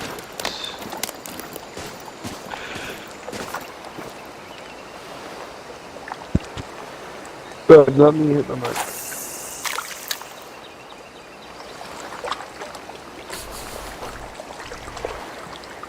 Who will catch a fish first?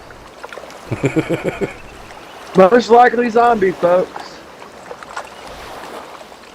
That's good. I said, why am I doing the unsolved thing?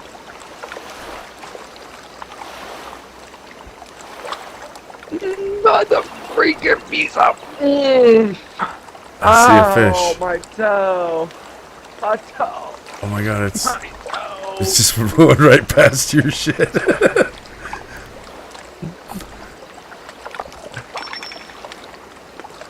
Fish, come on. What size hook do you have on? 7. Okay, yeah. Yeah, you just leave it out there, man. Like, don't even move it. Fishes are jumping over here. That's just I can't put over here where I'm at now. It's like, cause I saw like, okay, fishes are jumping over here. Let's try it right there. Watch me get nothing after seeing fishes right there a second ago.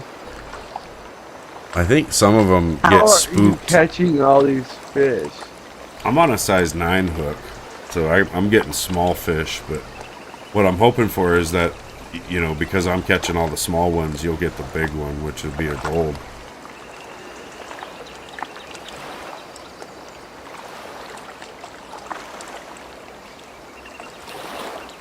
I gotta hop off here in a little bit. Oh, yeah. About 18 minutes to go meet up with a friend. Well, I gotta get ready. I don't know how long it's gonna get me ready. I at least gotta leave my house around 4, because we're meeting up around 4:30. I believe that's what she said. Yeah, 4:30. Still one of my old coworkers. Right on. Yeah, Angel Heart, it's really good.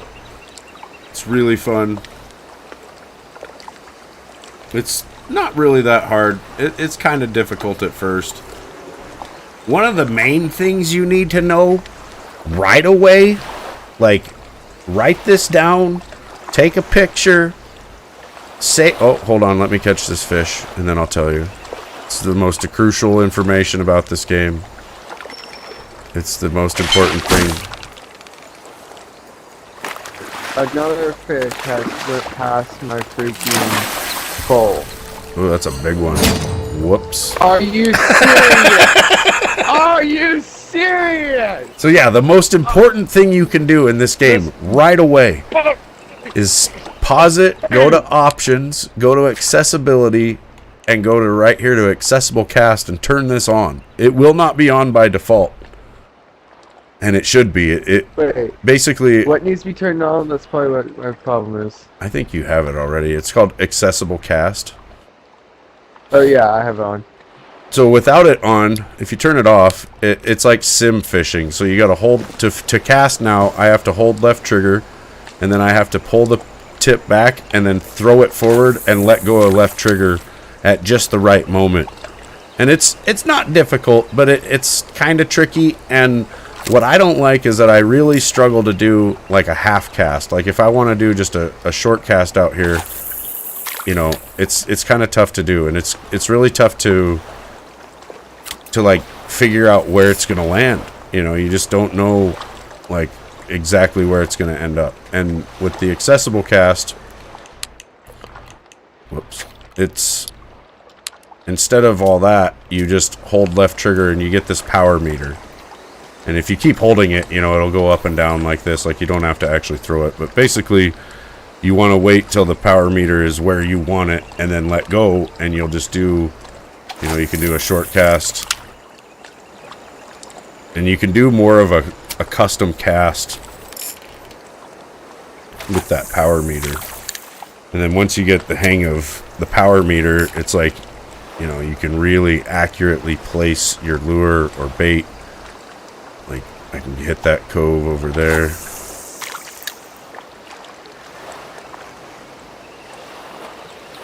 But the accessible cast should be the default, you know.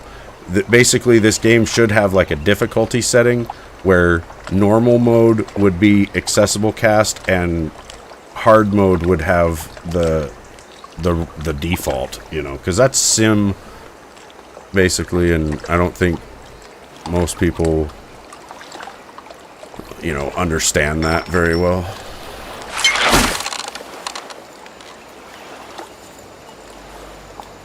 But yeah, you want to turn on the accessible cast straight away. I didn't know about it for like a week, and it changed the game pretty much. You know, it makes it a lot funner. What's up, Darnell? We're just catching little sunfish and perch and shit.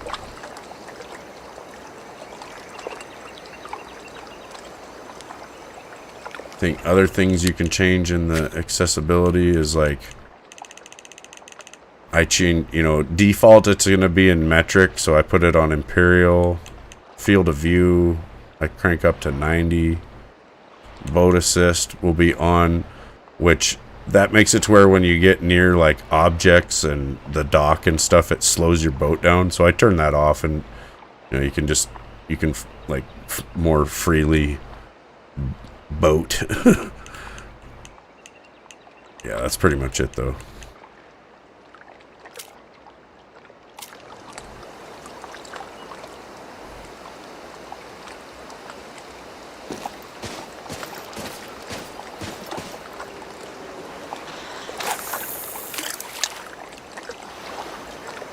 Kick spots.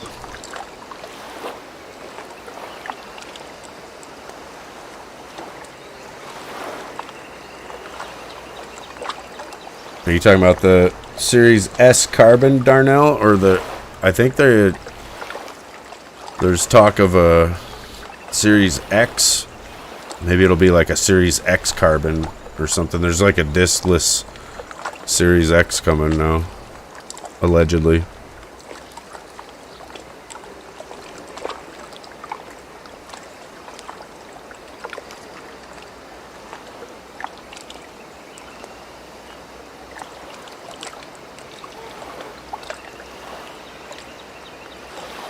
Arnold, are you saying you just do the regular, like the default way? I was getting pretty good at it, you know, after doing it for a while, but once I found out about the accessible, I don't know, it's, like I said, it's pretty nice for like placement. Plus, I find it easier to do like a full cast because I know it's a full cast. I don't know.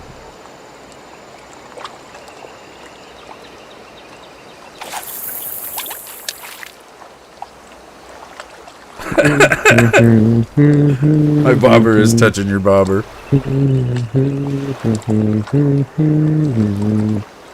That's cool. Watch. If you get one before me again, I'm gonna be like, this game hates me. Maybe well, you don't have a size 8, did you? I don't think. I'll be right back. I'm gonna go buy a size 8. Yeah, go I get feel a like size that's 8. gonna be helpful. I mean, you will get silvers and golds with it, but you know that's what you need is.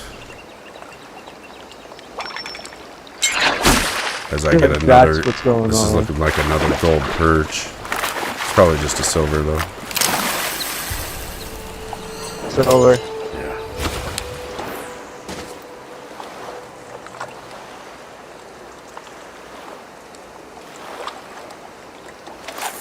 Should I buy an 8 and a 9 just to be safe? Yeah, I bought one of every hook eventually. For now, you probably only need like 10 through 4 or something, you know. But you just need one, pretty much.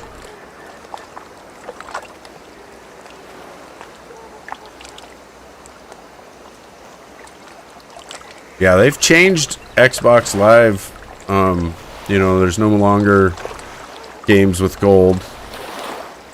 After however many years of that, they're no longer doing that.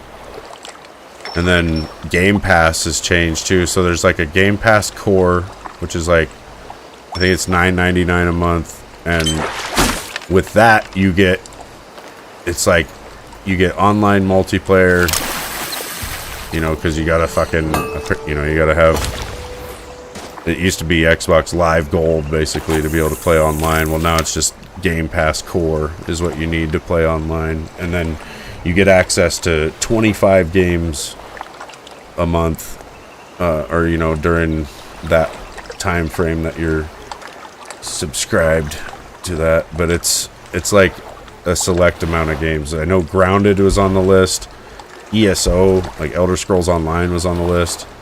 And then there's a bunch of other games that I was like, yeah, I don't know. So it would be pretty limited if all you had was core. And then there's like a console option that's like $10.99 a month. And with that, I think you get all the games on Game Pass and then online as well. And then there's like an ultimate option, which is like $16.99 a month, and that one you get like games everywhere basically. So you get all the Game Pass games, you get PC Game Pass, you get pretty much everything. So, and I was on Game Pass Ultimate, you know, for like the last couple years here, so that's what mine like default changed itself to. So yeah, everything got more expensive. I'm paying now $17 a month basically for the same damn thing. Only I don't get games with gold anymore. So that's rad. Thanks Xbox. We totally love you. You're welcome. Game Pass what is they're a gonna pretty play. badass service though, and I get it. You know, it's been a long time of them just giving us like 4 games a month, you know, for years here. So,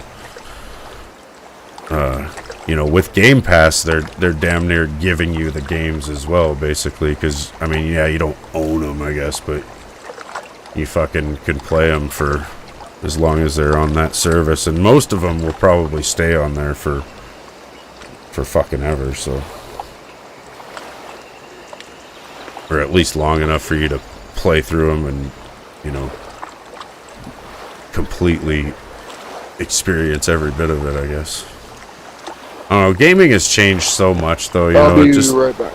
doesn't feel like we really own any of these games. Even the games you do own, like, you just own a license to play that game because the servers and shit are only going to be running for so long, and it's like, you know, all the functionality of that game is not going to be there after a while. It's like I almost want to go and find like the cutoff line from when games weren't like that, and then only play games from that moment back, you know, because everything forward is just part of this new model of temporary shit.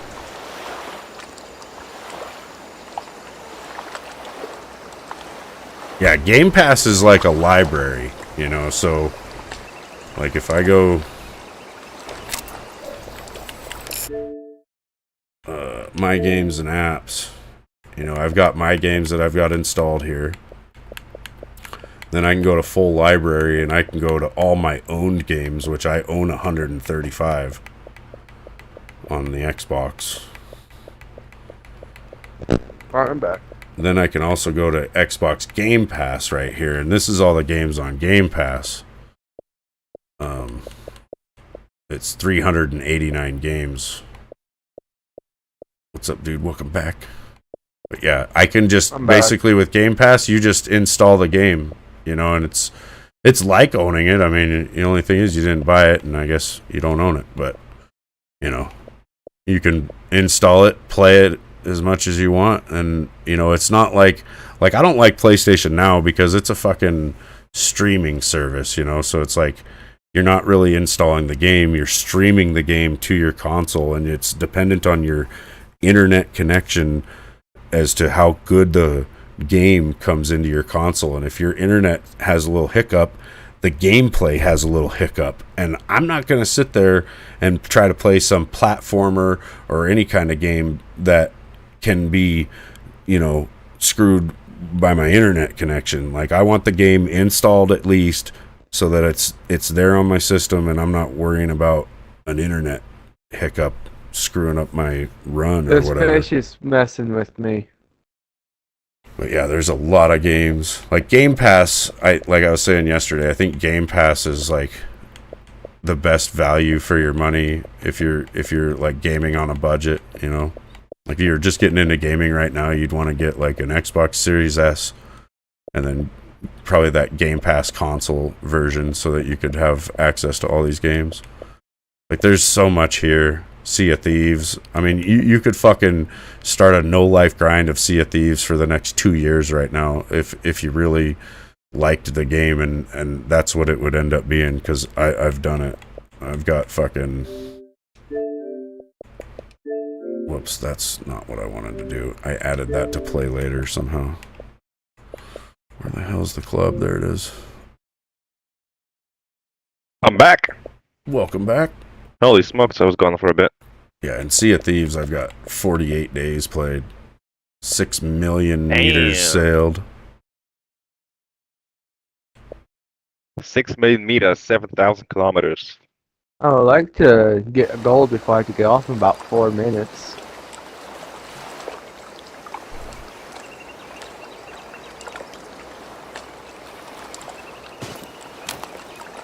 Well, you better get gold. Oh, What do you got now? Did you go to the size 8? Size 8 minnow, yeah, probably? Yeah. Yeah. Roger.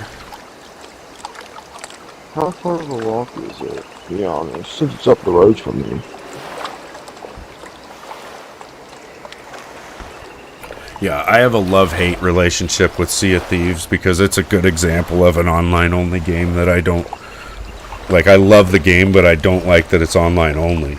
You know, and one of the reasons I don't like it is because one of these days, they'll just be like, either they're going to make a Sea of Thieves 2, and we won't need Sea of Thieves 1 anymore, and they'll be like, well, game over, you guys. The servers are shutting down, and that's it. And then everything we've done, everything you've... Like, there's people that have probably spent thousands of dollars on the ship sets in that game. Literally. And all of it's going to just disappear.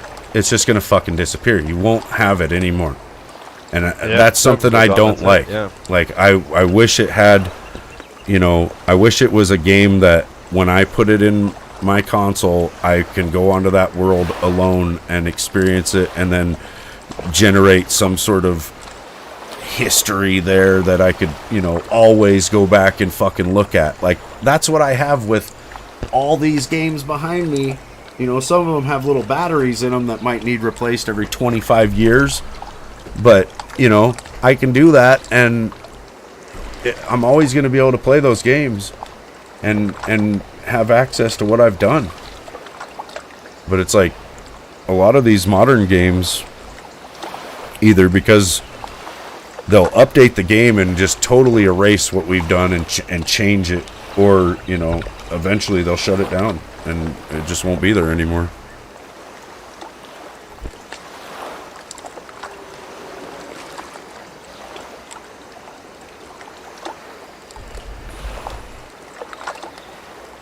Now there's no fish biting at all.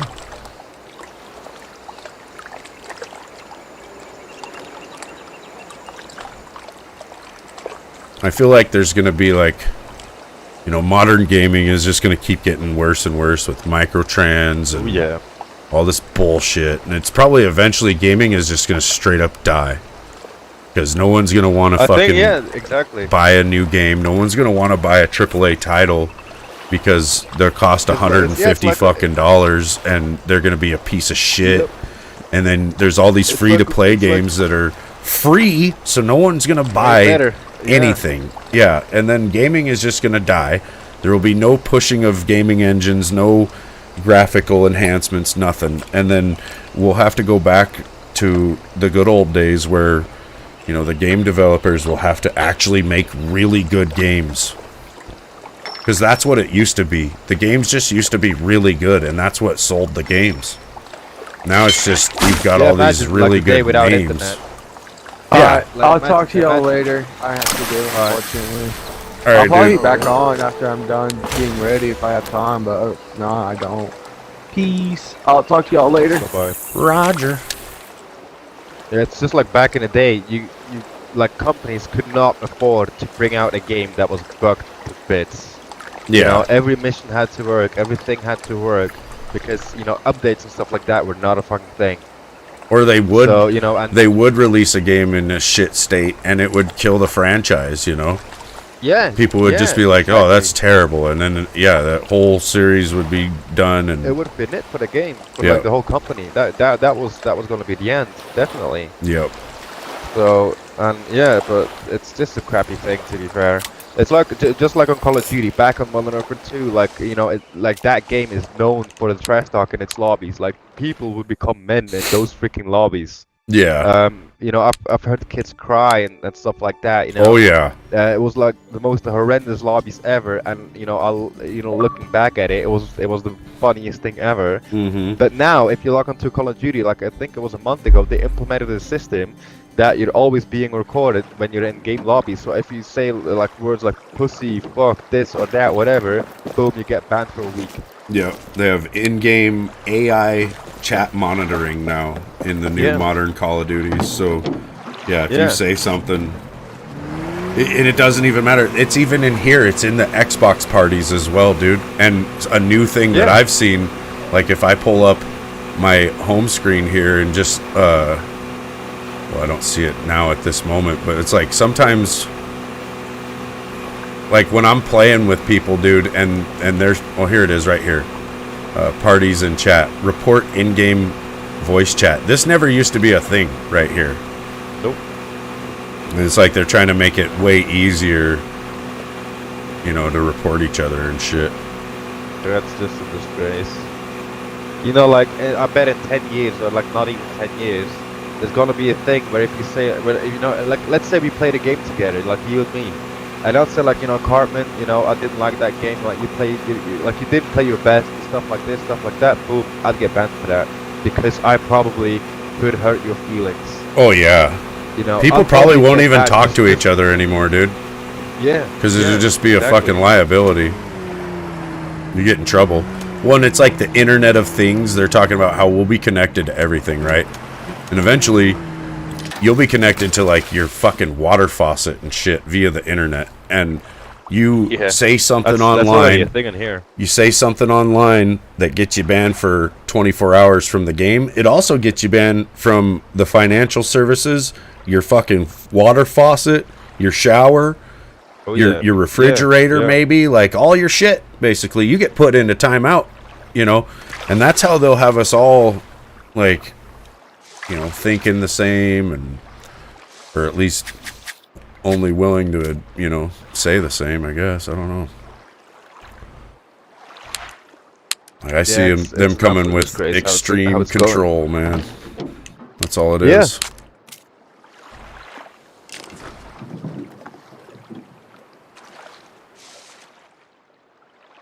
Yeah, it's crazy. Yeah, everyone just became so fragile like the past 10, 15 years. It's, you know, it's just caused it, you know, and so Yeah. people have to be woke now, so companies are trying to be woke as well, just to get more fucking, you know. It's like Starfield, like, you know, if you played it like thing back in the day, you're like, you know, are you a boy or a girl? If you load up Starfield now, first thing it's asked, like, what are your pronouns? Like, what the fuck, dude? Yeah. I'm not doing that shit. I consider Oh. that to be compelled speech, basically. Like, you're forcing me to say something that I know not to be true, Yeah, and I know exactly. not to be real, but you're gonna force me to say it. And, you know, to me, there's no difference between that and what people were forced to say during 1930s Germany with their fists in the air. Oh, yeah. Yeah, definitely. It's the same damn thing. It's the people going around making people say, you know, Black Lives Matter. Like, that shit was going on a couple years ago here, and it probably still is. You got people literally walking up to people at outdoor restaurants and shit, and fucking just different places, and like getting right in their face and making them stick their hand in the air and say that. Like, that's compelled speech, dude. Like, it's, to me, it's no different than, you know, I don't want to say it because I don't want to be on record saying it, but, you know, it's what the Germans were Yeah. saying when I'll catch when it. their leader came walking Yeah. by. You know, it's the same goddamn thing. These people are all in a fucking cult because they know they're saying things that aren't fucking true, like saying that dudes can get pregnant. It's fucking crazy. Yeah.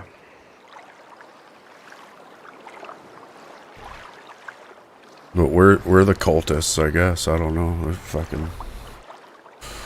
It's fucking rad.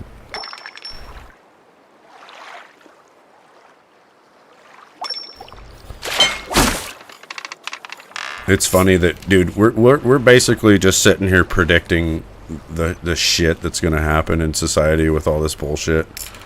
And they'll call us conspiracy theorists, and then slowly but surely all these things will happen. And you can just be like, so, you know, what's up? You know, I told you that all this was going to happen, and they will not fucking admit that. Yep.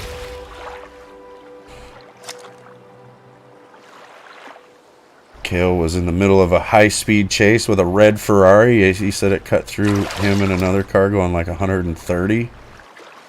Jesus. About an hour up the road, they had the car surrounded by several cops. Oh, shit. Must have been stolen.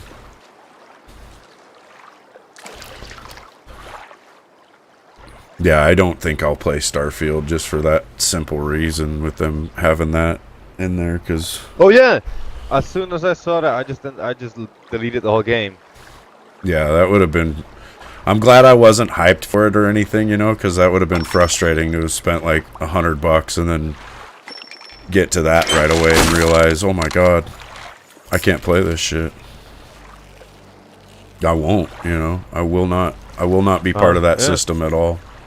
And they're putting it on like all the government forums, and there's all these different like government agencies and shit that are asking for it in their email headers and stuff, so it's like it's all being rolled out in the government as a real official thing, where, you know, like, and the list of different pronouns that these people can claim is fucking insane, dude. It's like there's like 100 different ones. Like, like Zim and fucking all this weird shit. Like you can just make up fucking anything, and that's what I think people are doing. They're literally making exactly. shit I was up about to just say so it. that they can be the inventor of a new fucking Yeah. pronoun. They're just like, oh, I'm Yeah. fucking special because I'm this Yeah. now.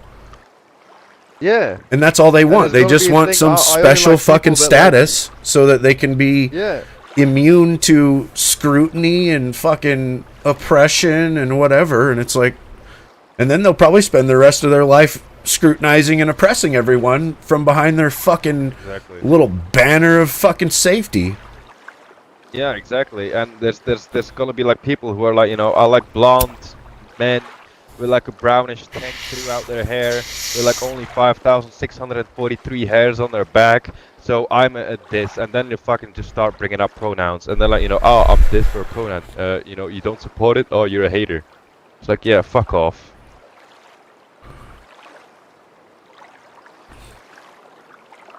Yeah, it is Frosty for sure. Attention seeking to the highest level.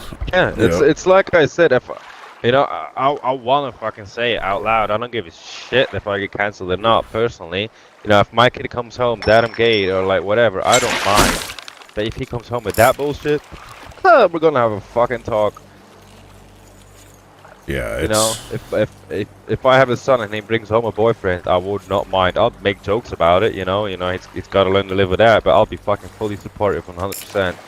But if he comes home like that, I'll join the LGBTQ LMNOP HTTP kind of thing. No, definitely not. I mean, I even think there are some people that probably, do fall into the transgender category, right? But it's such a fucking small percentage that it doesn't represent anyone really. It's getting blown up by the wrong people. Yeah, it's just that nowadays, like in elementary school, kids have like, a whole day for this shit, and it's like if you say that you're part of that as a kid, then you get extra attention, you get extra praise, you get all this extra shit, and the other kids see that and they're like, damn, I think I might say that I'm that too, just so I can get that. When I was a little kid, I was really good at spelling bees because I knew that if I fucking won the spelling test, or if I did good on the spelling test, I got to go down to the principal's office and get a handful of jelly beans. Like that was the thing in like first grade. If you aced the spelling test, then you got to go get a handful of jelly beans from the principal. And I don't know, I was a little fat kid basically, and I just wanted the fucking jelly beans. So it was motivation for me to be good at spelling. But if they would have been giving out jelly beans for wearing a wig and all this other bullshit, I might have been doing that. Yeah, they're basically forcing it up on kids. Yeah, kids just don't know. Kids know what they are told, and that is pretty much it. Yeah. And yeah, if my nephew goes to the freaking toilet, he sits down and he sees something jiggling around there. He doesn't know what it is. He just know I'm a boy. That's it. He doesn't know what it means, what it does. He just knows I'm a boy. Yeah. Well, and as a kid too, you have no like sexual awareness. You don't have any idea what any of that is. That's about it. Yeah. Like when I was a kid, it's like a lot of young boys are, you hate girls basically. It's like you have your clubhouse and you got a sign on it that says no girls allowed because you just don't care. You're not interested in any of that. You don't even know. You find out later, and then it changes your whole life, and that becomes all you care about, and all your friends that were your best friends become your fucking enemies because they're all trying to get the same girls and shit, and it's all stupid.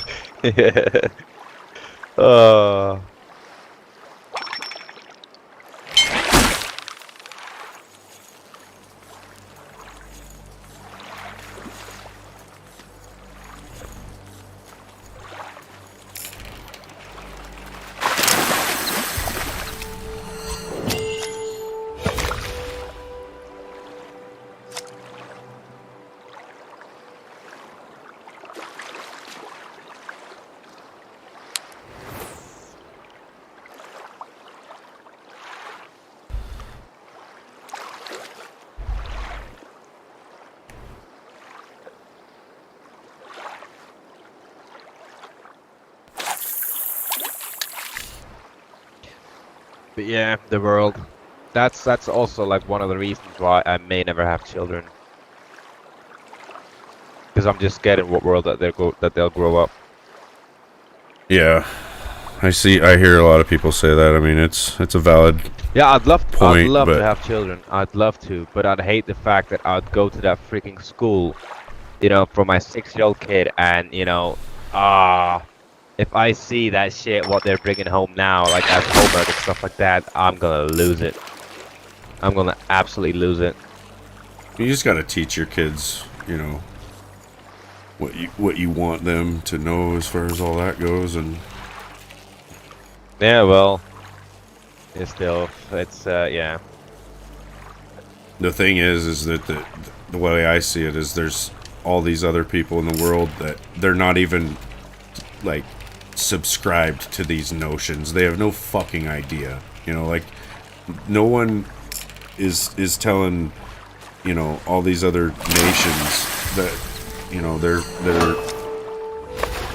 way of life is wrong or anything like that. So, you know, in Western culture, we're being like demoralized out of wanting to reproduce for a variety of reasons. It's climate change, it's fucking who knows what the future holds, all this stuff, where the rest of the world, they don't care. They're just shitting out kids. And, you know, we're not having them basically, But- and we are Yeah, no. being replaced, whether they want to say we are or not. We definitely are. And fucking Yeah, you know, yeah, well, yeah, 100%. Like, it's the thing as well. Like, look at like Muslim countries. They've got their whole thing set, you know, as you know, the wife does this, the man does that, stuff like that. And then we live in a free country, you know, and Muslims are people who hang together. You know, every Muslim, like, you know, gets along and stuff like that. And then we've got here like how divided we are compared to like other religions or like other type of countries and stuff like that. We are divided as fuck. Everyone has his own beliefs. Everyone has his own religion, stuff like that. While they just believe like most of the time the same stuff. yeah. So yeah, we're fucked basically. We're fucked. Just because of this old fucking sensitive shit. That's why, like yesterday, I said it. Like, we need a war, definitely. Yeah, people are too just to make boys men again. yeah, people are too sensitive, too weak. Like people that are getting upset about words, Yeah. like getting misgendered, mispronounced, dead named, all these fucking terms. It's all bullshit. It's literally sticks and stones may break my bones, but words will never hurt me. But now, apparently, words are violence, and you'll be charged as such for your violence. Yeah, and if someone says a bad word, I need a safe space to think about it. Like in California, dude, if you misgender your kid and they think, like, if your kid at 7 years old comes home and says that they're a little girl and they're not, and you as the parent say, no, you're a little boy, you are going to fucking jail. This is the United States of America, where we have freedom of speech, and we're not allowed to tell our own fucking children what gender they are. You know, because don't get how the government- fucking and it's in here as well, science I and just don't shit, get how- right? Science. Yeah. Fucking It doesn't count science. anymore. They're the Not ones science, that it's sit there and definitely drag science in front of our faces. Oh, we are the science. And then it's the same and then this stupid shit out of their mouths. Like, goddamn. Yeah, I just don't get how the government just goes along with it. No, they're the ones pushing it, I think. Yeah, but I just don't get why. I think it's, well, a lot of it, like, the reason they're pushing a lot of this, like, sexualization of the children and stuff is because that's what they've been doing.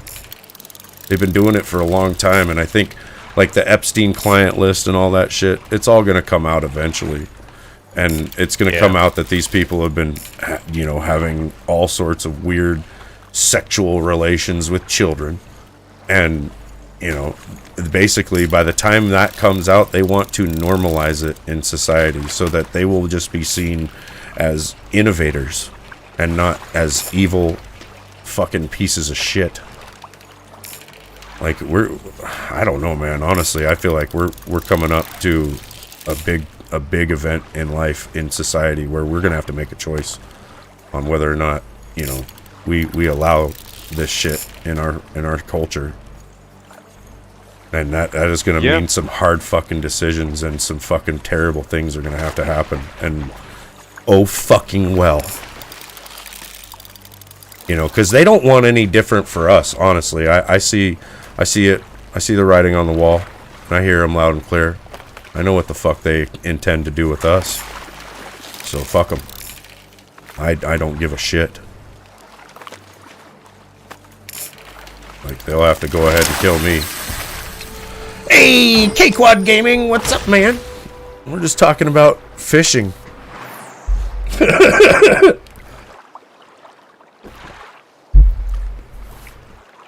Oh, man. The world is in trouble, for sure. Evil is taking over. It's like the beginning of Doom. That's what it feels like. Just fucking this evil spreading across the earth. Just wrapping it over. There's, like, it just doesn't feel like there's anything we can do to stop it. Definitely. Like, there's a lot of people that think all these immigrants that are coming into all the Western countries are a secret army. Basically, they're all military-age people, and there's gonna be like a mass fucking uprising of them, and they're just gonna try to take us all out. And fucking, I'm just wondering, like, what is gonna happen if that happens? Like, what would happen? Let's just talk hypothetical here. What would happen if that happened? Like, I'm pretty sure the media would totally fucking deny it, even though even the reporters themselves would be on the list, and fucking, you know, they would just let us all fucking get exterminated without even mentioning it. And then, you know, the victors write the history books, so they'll probably just say that we were evil, awful racists, like they've been saying for the last 20 fucking years now, and that we had to die. And then we'll just all cease to exist. Because they're just weakening us and dumbing us down and fucking dividing us and disarming us and then moving all these motherfuckers in. Yeah. It's almost over, folks. Yeah, that's the whole point. If you want to try and do something about it or say something about it, you're the bad person. Yeah. Well, it's like I saw this video yesterday. It was like Chip Roy, or one of our senators or whatever. He was asking this border guy. He's like, you know, how many hijackers did it take on 9/11? It's 19. It's 19 fucking dudes that did 9/11. How many immigrants have been seen by Border Patrol and got away? 1.6 million. So there's at least 1.6 million dudes in this country that, you know, they could be fucking from anywhere. Like, there could be 1,000 different terror cells in this country right now. Just ready to go. Like, fuck. Frosty feels way safer in Florida. Yeah, and that's crazy, because Florida is like a fucking crazy place. I just seen a thing this morning. It was some Florida man killed his neighbor for trimming a tree because he thought it was on his property and it wasn't. Wow. Shot and killed him. I can't. Oh, Jesus. Don't you be trimming my tree, and then come find out it's not his tree. Like, goddamn. Like, don't even go out there and talk to the guy or nothing, you know, just fucking blast him. When I lived in Texas, there was this guy that had like a prize-winning hog. Like, it was some like hog that he'd take to shows, I guess, and win like thousands of dollars with. Well, it got out of the property, and it got onto this other guy's property, and that guy shot and killed it. Well, then that guy who owned the pig shot and killed his neighbor for killing his pig. Oof.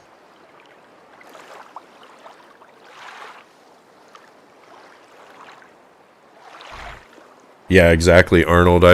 You know, that's what I think is the problem, is that here in Western culture, we've had it so good for so long that we don't know what bad is.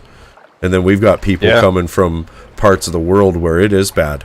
and they come here, and just living on the streets here is fucking 10 times better than what they were experiencing. So, you know, they'll put up with anything. And that's the other thing, is you can pump all these people in here from countries where they didn't have freedom, and even if you give them a watered down, you know, mediocre version of what we had, they'll still love it and think it was fucking the bee's knees compared to what they had.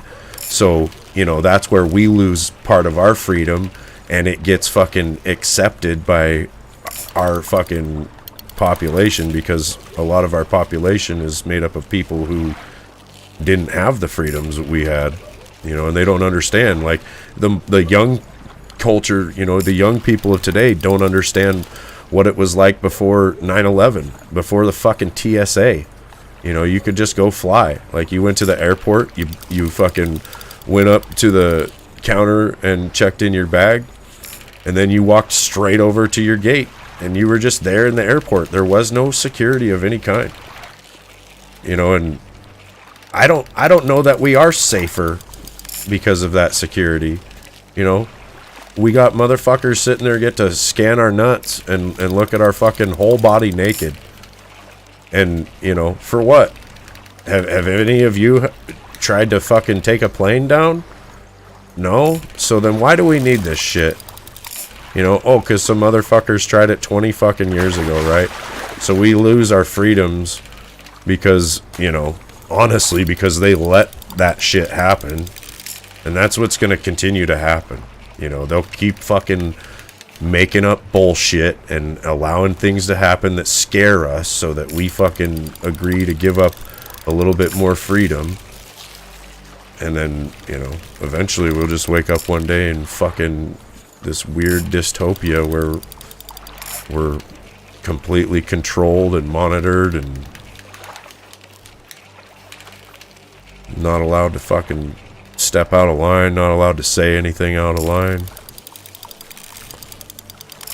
I think it'll get to the point where you'll have to, you know, you literally have to think a certain way, because they'll be able to read our thoughts with these fucking smartphones. If they don't already. It's scary how much of the world really hates the United States. And we send those countries guns and money. Yeah. Well, they hate us because it's the land of excess, dude. Because we have what they don't. Because if you go and look in your garbage can, you've got more food in your garbage can every week than most of the families in those countries will have in that same week. You know, you've thrown away more food than they will eat. Because, you know, we make too much, or, you know, we're just wasteful. It's like I realized that when I went to Iraq. Basically, that's when I came home and I told everybody that America was the land of excess, and that we just had way too much. You know, basic things like fucking ice are a luxury, and you don't even realize it until you're out, you know, living in the desert. Take a shower.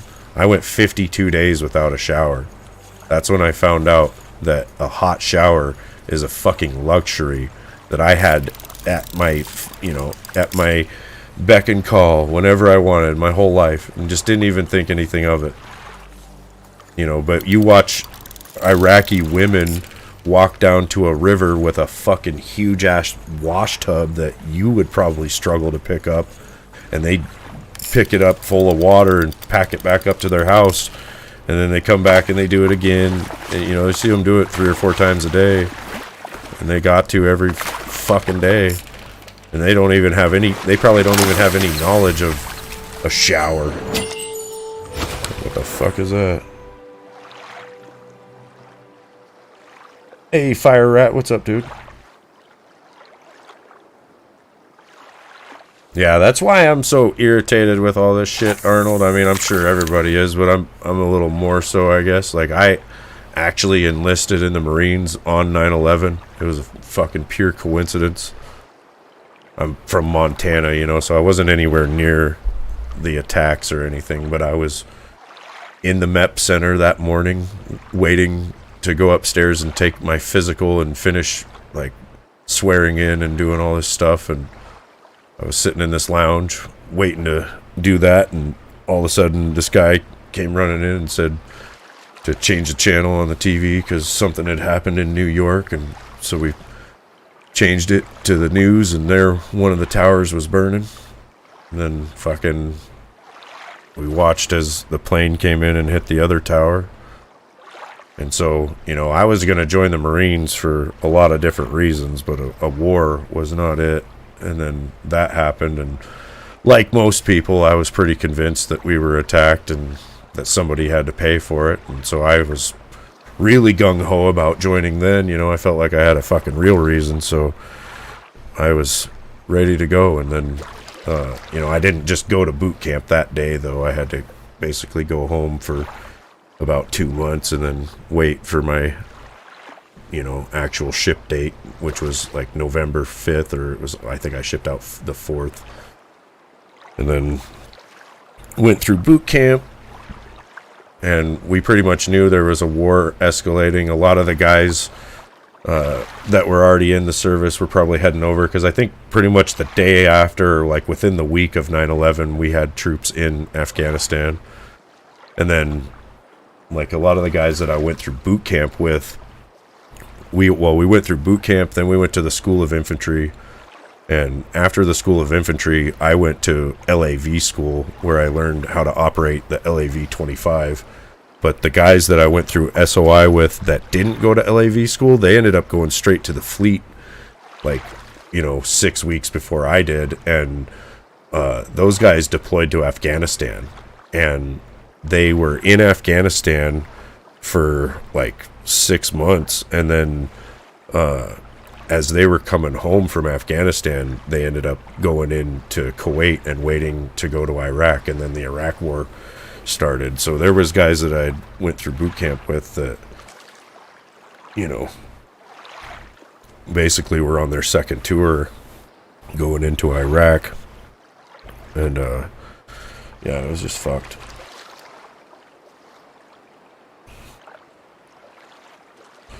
They put it on the TV in your kindergarten class. It was wild, and it scared you seeing that. Yeah, that would be pretty scary at that age, I bet. You probably don't really understand, but it's like, it was a historic moment, so I think most people remember exactly where they were. If you were old enough to remember, anyway. I was at home. Yeah. And I remember a few weeks later, like a few months later, my mom told me that we were there was going to be a war with Iraq. Yeah. And I knew, since my mom was in the military, she had to go, and I just started crying. Because I didn't want her to go. Yeah. See, and that was the thing, is like, I went into the Marine Corps, and it was like, you almost, when you're on active duty in the military, it's like you're disconnected from society. You're almost in jail, you know, and you don't, I mean, you do have access to, like, pop culture and stuff, but because you're so ingrained in what you're doing as far as like your training and just being a Marine and everything, like you really don't have time to be like, you know, actively take part of that society. Yeah. And then when you deploy, you're really cut off from it. Like, you don't see movies, you don't experience any of the music, you know, you're really just completely cut off from it. Yeah. So I didn't, you know, I don't know. We just, like, we went in thinking, you know, I didn't question us going to Iraq, I guess. Like, and I wish, like, looking back at it, I even wonder why didn't I, you know, and it really wouldn't have mattered, because my options would have been to, like, you know, go AWOL and fucking go, like, move to a different country, basically. Like, that would have been it. Or refuse to do what I was supposed to do, and then you can spend like 20 years in Leavenworth or some shit, right? So my options were pretty limited, you know, and but like I said too, I was pretty convinced by, you know, what I consider propaganda, basically, which was, you know, the government and the media telling us their version of what happened that day. Because nowadays, I don't really believe what they said.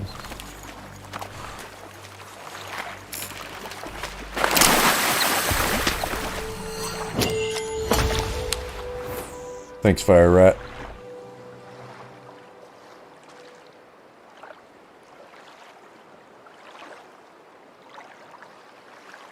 Yeah, Arnold, that's my fallback to the whole argument, basically, is that video of Bush in the classroom, you know, because just like me, so I'm in the MEP center at that exact moment, and my recruiter was calling his wife, telling her to scrape all the Marine Corps stickers off of their personal vehicles because they thought there was going to be a nationwide attack. They thought there was going to be sleeper cells all over the country, and they were going to pop up and just start going after anybody that was DOD and whatever. And like the MEP center that I was at, you know, it's all the different branches of the military. There's like probably 100 different people in there that are working for whatever branch that, you know, that they're a part of.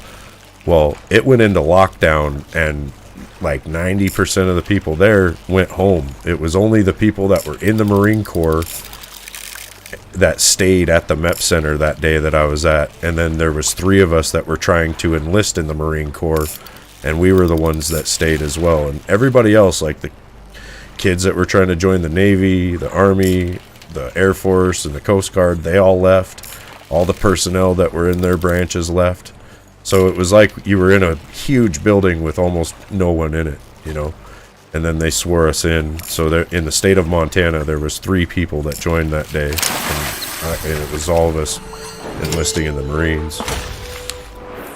But, you know, Bush was sitting in that classroom, and right before he walked in that classroom, he saw on a TV that, you know, the same thing that we had saw. There was no initial footage of the first plane hitting. That didn't come out for 8 hours. So all people knew was that something had hit the first tower. They said it was a plane, and on the news they were saying it was an aviation accident. So Bush walks into the classroom knowing that there's been an aviation accident. There's been a plane that's accidentally hit one of the towers. That's all he knows. And then as he's sitting there a couple minutes later, his chief of staff walks in and says, "Hey, sir, the other plane, or the other tower's been hit. We are under attack," is what he is on record of saying that he told Bush. And then Bush sat there for like 35 minutes. And he, you know, he's always maintained that he was trying to not make the public panic or whatever. Yeah. But that is not his fucking job. Like, his job is, you know, he is in charge of the military. He's the chief, and, you know, he's the head of the military. So, like, in that exact moment, when he was told we were under attack, he couldn't have possibly known who was attacking us. And, you know, it could have been Russia. It could have been China. You know, this could have been just a distraction attack for a real attack, right? And so he should have been whisked away by Secret Service straight to Air Force One. They should have been straight in the sky on the phone talking to whoever. You know, Dick Cheney was the vice president. He was in the White House when this was all going down. They were trying to get him into the bunker. He was walking or running so slow that Secret Service picked him up and ran carrying him so that they could get him in the bunker faster. That's how serious they thought it was of a situation. Now, Bush was in Florida, so I guess they felt like he was safe. But how did they know that? How could they have possibly known that? You know, there's no way that Bush could have possibly known what the nature of the attacks were. And so he should have assumed that it was any one of our actual, like, capable enemies, like I said, Russia or China or anyone. And, you know, he should have took charge of the military. He should have took charge of the situation. And in my opinion, I think that he knew what was really going on. And he knew that he couldn't do anything to stop it because the events of that day were bigger than him. I think, you know, he was told that it was going to happen. He was told that he was going to keep his fucking mouth shut and allow it to happen.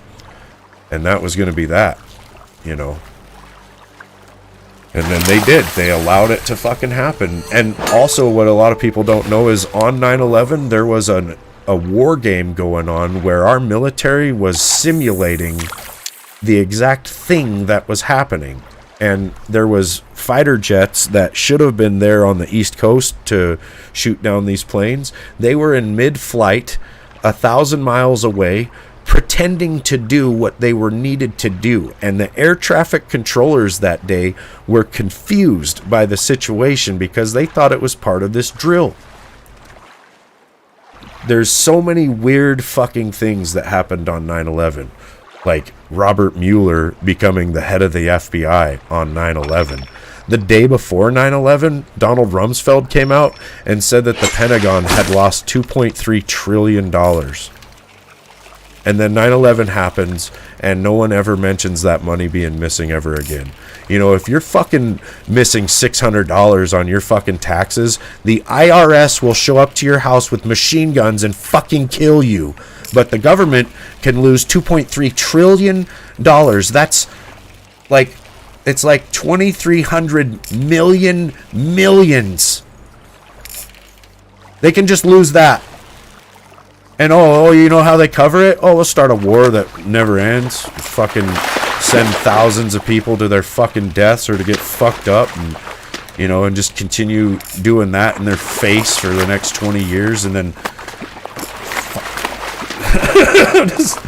oh my god, dude. And I just can't believe the people that still believe the news or anyone, you know, on the news.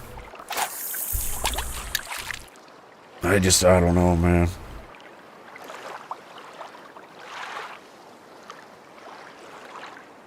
Also, Trump predicted 9/11. He had a book that came out in the year 2000.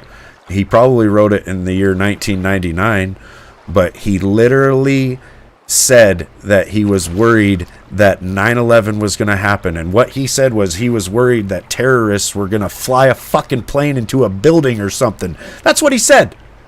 And then it happened. I think the fucking deep state has been worried about Trump for a long fucking time. And part of me thinks that the reason 9/11 partially took place in New York was because that is where he was from. And I think it was meant to be a message to him and Giuliani. I don't know. You know, that's some fucking out there shit. But, you know, it's just weird to me. Like, it was their city at the time. Like, Giuliani was the mayor. And Trump was big time New York guy. You know, Trump was actually down there at Ground Zero like the day after, fucking trying to fucking help people and seeing what could be done. Not like fucking Dementia Joe, who fucking said he was even though he wasn't. Fucking piece of shit, prick, fuck.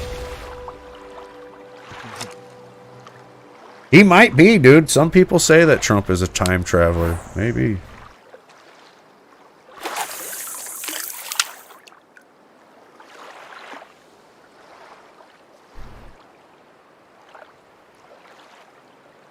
He was there that hour. Yeah, I'm not really sure, but you've watched a documentary for the anniversary of it. He sent his workers down to help. Hell yeah.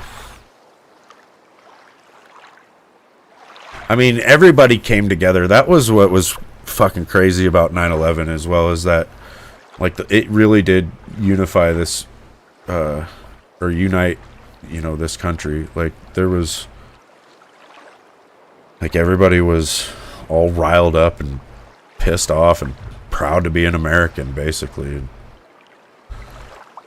you know, unfortunately, it was all a fucking bunch of bullshit. It is inspiring to know, though, that I think if, you know, if we were really, really attacked, like, that would happen again. And I think a lot of our enemies know that, you know, even as fucked up as our government can be, yeah, if they try to fuck around, they still have a really, like, easily motivated and highly capable population to deal with.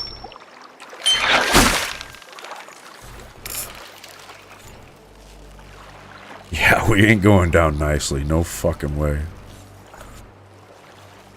I don't think they could do it, honestly. I think, you know, they might be able to take out a few places here or there. Like a lot of these cities that are going to shit, they would probably fall. But like out in the countryside and stuff, it's like how we struggled with the Taliban. Basically, there's just no way you're gonna go into that area where those people, like where I live here in Montana, dude. There's like thousands of miles of dirt roads, and I know every one of them. You come into my fucking neighborhood, you're making a huge mistake because it's a maze out there, and you just don't want to do it, dude. Like, I don't know. Like from a warfighter standpoint, it's a beautiful place to defend, and very easily defended, like fucking Thermopylae.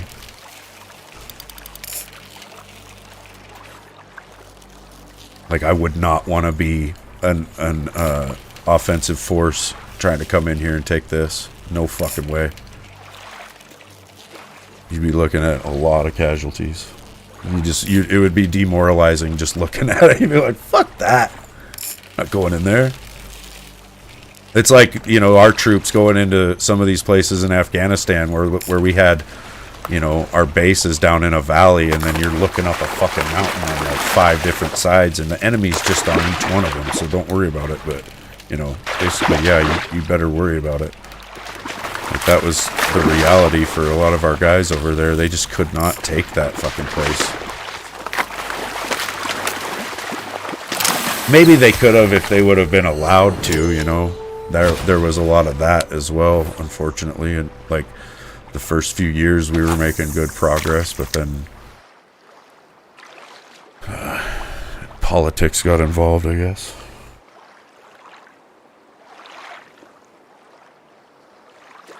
Yeah, I see that too, Arnold. I think it's all part of, like I've said, I think it's all part of a multifaceted attack on Western culture. There's all these different things meant to weaken and divide us. You know, there's attacks on family. There's attacks on just, you know, being a man. Fucking everything about, like, our heritage and stuff is just being called offensive and whatever, and I don't know. That's what I see, is it's all just part of this big demoralization, fucking whatever they're trying to do.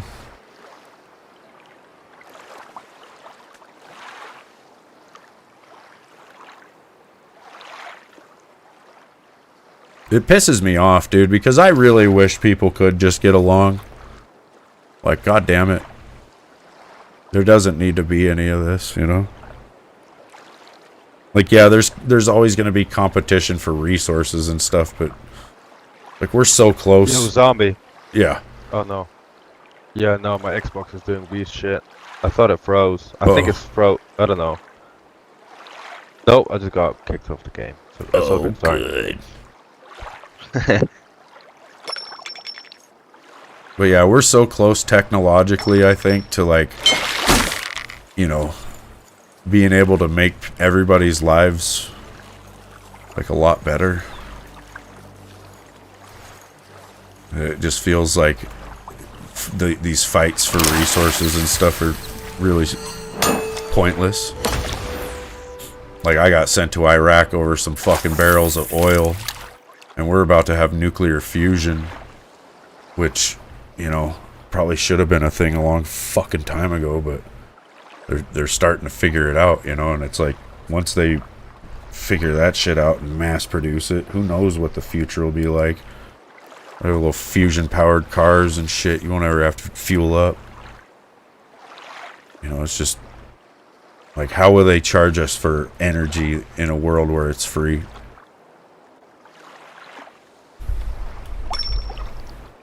And who's gonna fight for that, you know? Who's gonna fight for resources when we don't need to? Like, I just think it needs to come to that point. We need to get to some sort of world peace, you know, and I don't know how we could, but like I said, I just feel like everybody just needs to fuck off and get along. I don't know how, but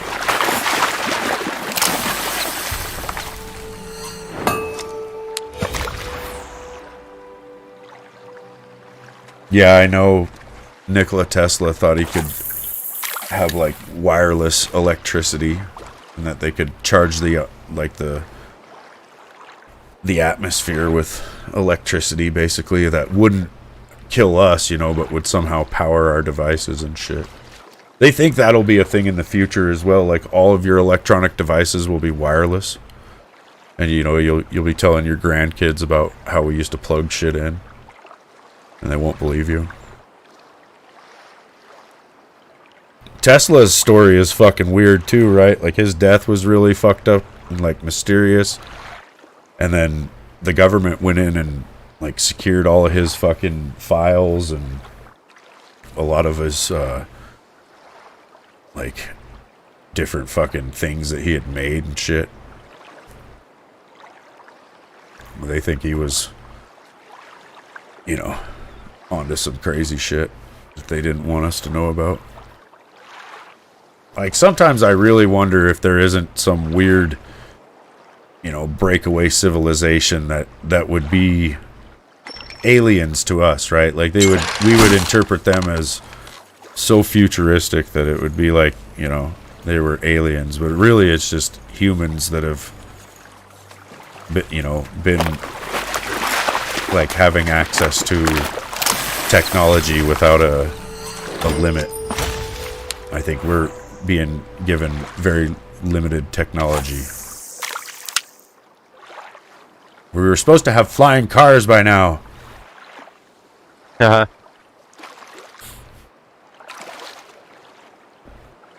I was supposed to have a microwave where I could put a pill in there and it would turn into a whole fucking Thanksgiving dinner. What happened?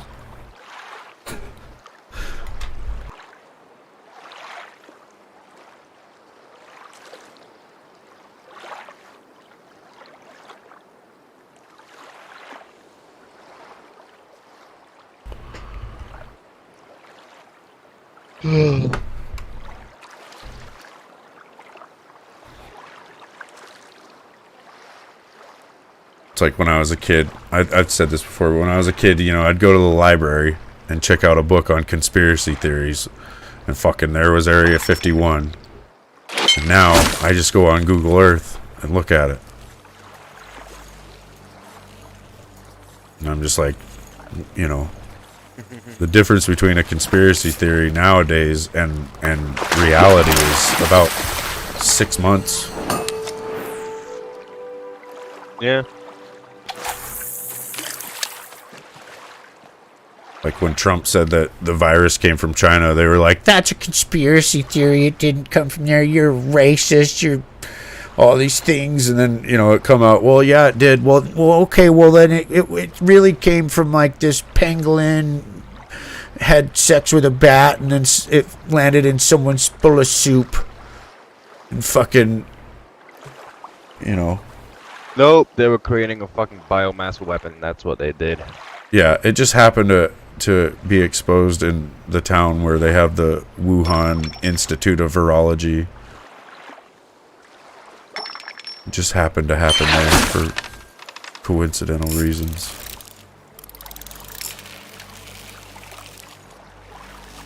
But all that was a conspiracy theory. I'm trying to think of what all the conspiracy theories were around COVID. There was so many. I think, like, initially when they said we were going to do 2 weeks to flatten the curve, a lot of us said that it wasn't going to be just 2 weeks, and that was a conspiracy theory. They were like, oh, you're just fear-mongering. It's just going to be over real quick, and then it wasn't, and then fucking, I don't know.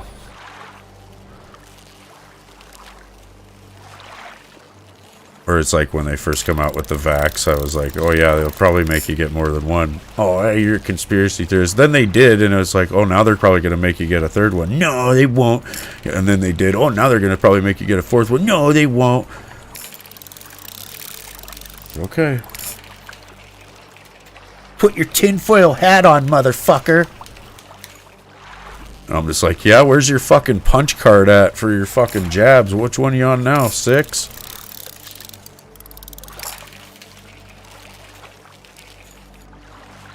Tesla was defunded by JP Morgan after he discovered that he was trying to give everyone free power.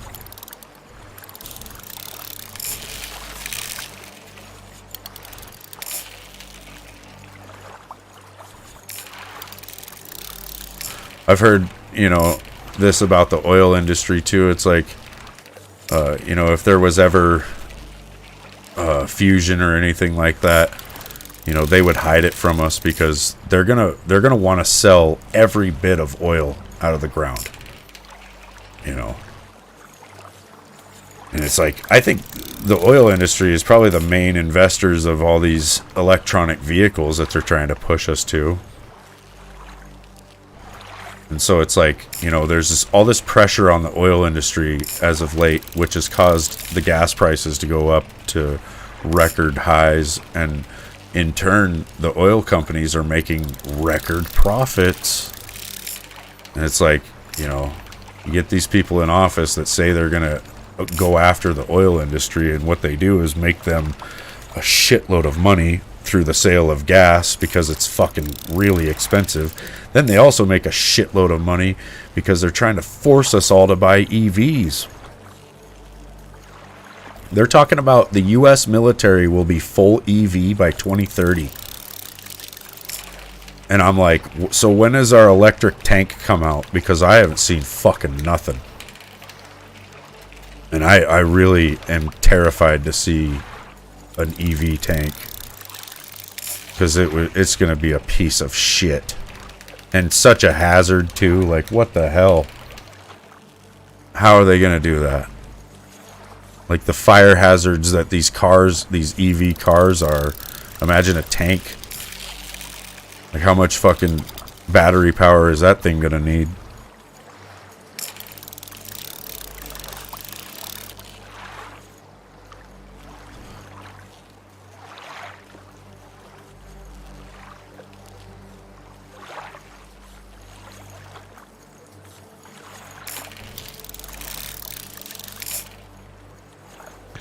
The world's a fucked up place, my dude.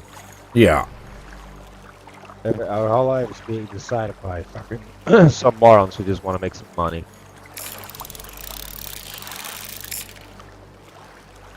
Eventually it'll be AI. I think eventually they're going to invent an AI that's going to be recognized as being like a, the singularity or whatever. And then they'll be like, well, we can just let it make decisions for society, because it's not like it's not a human for us to hate.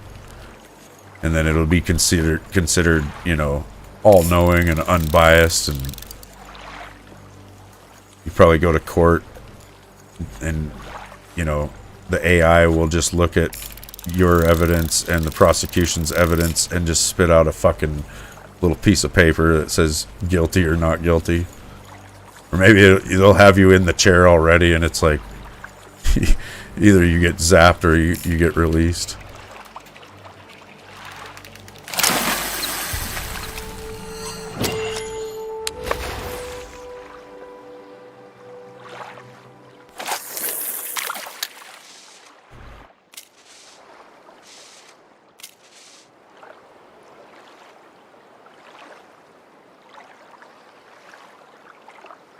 The AI AT&T Chargers game? No, I did not, Fire Rat. AI is already on a crazy level. Yeah, it is, dude. Well, and I think they've been working on it for longer than they're saying. And the other thing is, it's like, it's a modern arms race, where each nation is going to try to make their best AI to be smarter than the other. And eventually one of them's going to make one that's too fucking smart. Or it's like, I seen this thing the other day. This guy was talking about, what if the AI, figures out a way to leave the box? Like, what if it figures out a way to upload itself into some other different thing that we haven't figured out, and it's like, we'll be unable to shut it down. Like, a lot of ways, I feel like we are living in the timeline of a bunch of different movies, like Terminator, probably The Matrix. It's like, what the fuck? Yeah, I believe it, Arnold. I believe what we're being told about it is just, like, not even close to probably what's really going on. Like, with the chat GPT stuff, you know, they think it's, like, they don't consider it to be sentient, but they consider it to be really close, you know, and I'm just like, yeah, so, you know, what are you not telling us, you know? What's, like, I always worry about, like, what's China working on? What's Russia working on, you know?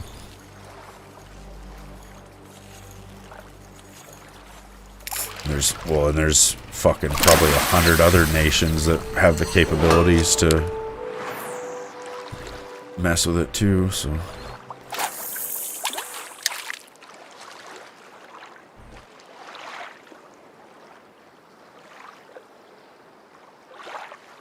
Yeah, I seen that. That was like last year that Google developer, he said he thought it was sentient.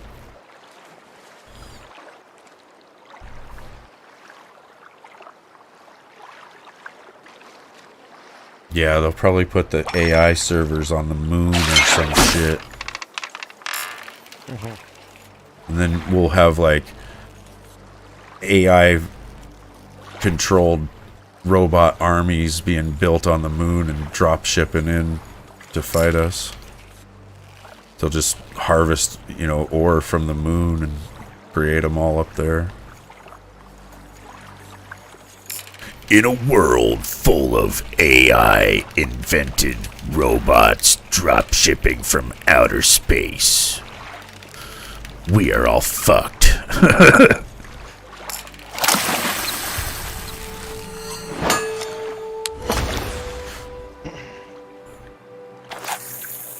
Like, you know, I don't think a lot of people consider what we would need to fight a robot army. Like, I always wonder, you know, if the Russians or the Chinese started falling out of the sky, what would my response be, you know, and how would we fight these people? But if fucking robot dogs and weird shit come marching down the street shooting lasers and machine guns at us, what the fuck are we supposed to do? It is sounding less like science fiction. Like, you see that fucking Boston Dynamics robots that do all that dancing and shit? That scares the fuck out of me. Because all I think is you put a sword or a gun in that thing's hand and it's unstoppable. It's the most deadly thing on the planet.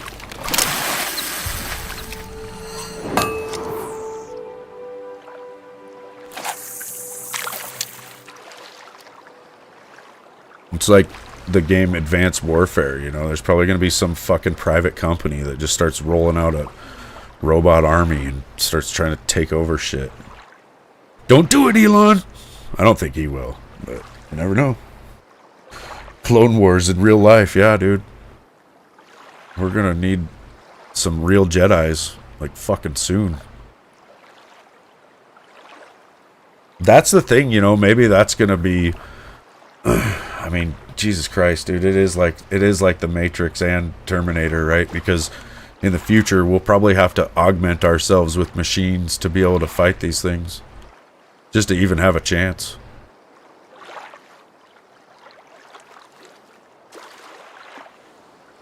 Boom, all the challenges in Norway are done. Nice. I'm just sitting here catching stupid salmon.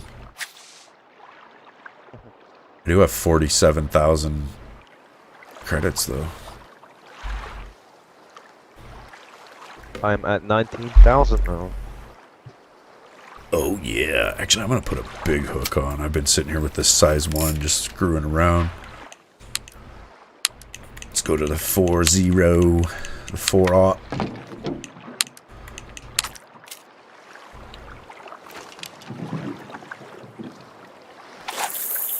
Now, it might take 15, 20 minutes to get a fish on this thing, but if we do, it's going to be a monster. It's going to be a hell of a fight.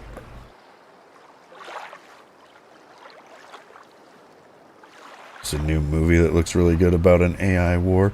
Dude, a lot of times I think that these movies are, like, you know, them trying to warn us, or maybe just, like, you know, they're trying to drop hints about what's coming. The Matrix. Maybe we are in the Matrix. It's like that's why all these people are starting to come up with simulation theory, because we just are.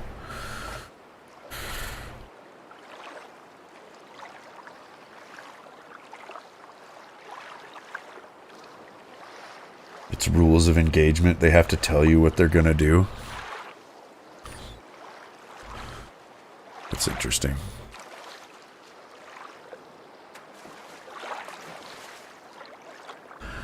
Oh, good.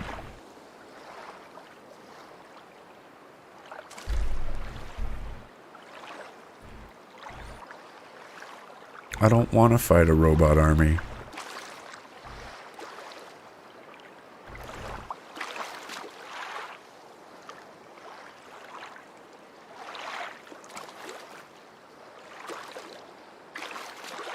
We'd need to figure out a way to, like, electrostatic our bullets. We'd have to probably change what we make them out of or something slightly. Like, jacket them in steel, maybe, and then fucking have it to where the barrel is, like, electrified somehow, so as the bullet comes out, it's got a charge on it, and then it hits the robot and fucks him up. Yeah. Or you just pack a punch, you know? Fuck it. I gotta piss, you guys. I've been sitting here talking about the weirdest, craziest shit for 3 hours now. I'm just gonna leave this bobber sitting there. Nothing's gonna bite. Maybe.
You'll have to live off the land as well when everything goes AI.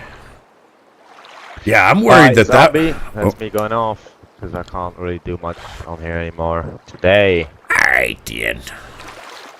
Yeah, gonna do an early night, because it's gonna be a tough one tomorrow. Yeah, you got that game tomorrow, huh? Yes, and it's gonna be a full risk match. So, Better hydrate. Or tough. drink some water. Yeah, I'll hydrate tomorrow by some beer. Yeah. Well, drink some water Gotta be tonight, like, yeah, so just- you're pre-hydrated for tomorrow. And then you can drink all you want. You'll be all right. Oh yeah, actually, yeah. No, like police already said that they're expecting a lot of Turkish fans on our side as well. So Jeez. yeah, football's one big party, innit? Hell yeah. But I am looking forward to it. Well,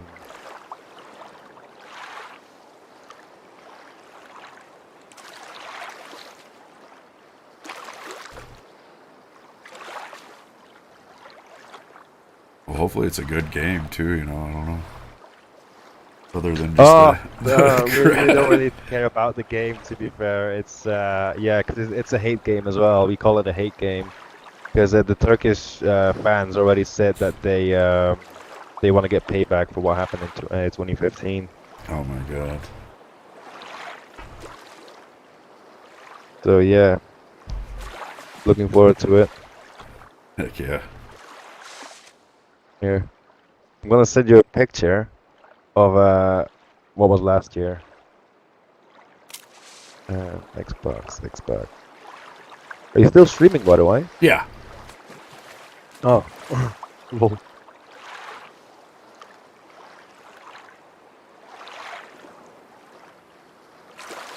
I'm surprised it didn't go offline on its own with what we were talking about, but yeah. Yeah, exactly. Like, yeah, that's why I was asking, because like I was like, oh shit, it's. I had So been that is, talking about stuff like that for years, though, and it's honestly, dude, it's why I think my channel doesn't grow like it probably should, because, I do talk about things that they probably don't want me to. Please don't be a D-pick. No, I'm just kidding. No. I'll get banned. That's right, but it's like five. Oh, yeah. Too large or something like that. So Just your average football game, you guys. Yeah, that's the whole stadium. That's us on a hate game. If it's a hate game, like we light everything up and we just don't stop singing about them. So it's gonna be a full racist stadium tomorrow. 30,000 Jesus. people of Spanish origin, Turkish origin, black people, whatever you name it, it's gonna be there, and we're all gonna be racist just against them. so yeah, it's united racist. So yeah. Hell yeah. That's funny. It's unity, damn it. It's division and unity at the same time. Oh yeah. It's the world we live in. So yeah, police are gonna be there with their shields and stuff like that, just ready to push us out, stuff like that, Jeez.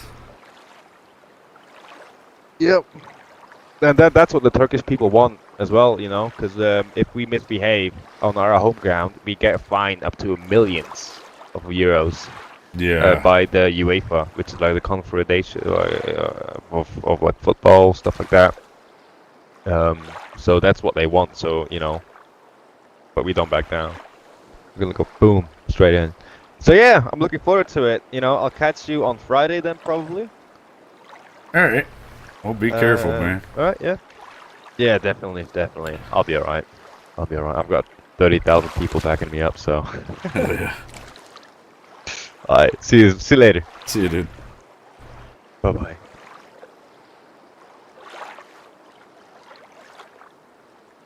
Tails and planes. Tire still holding. Oh, good.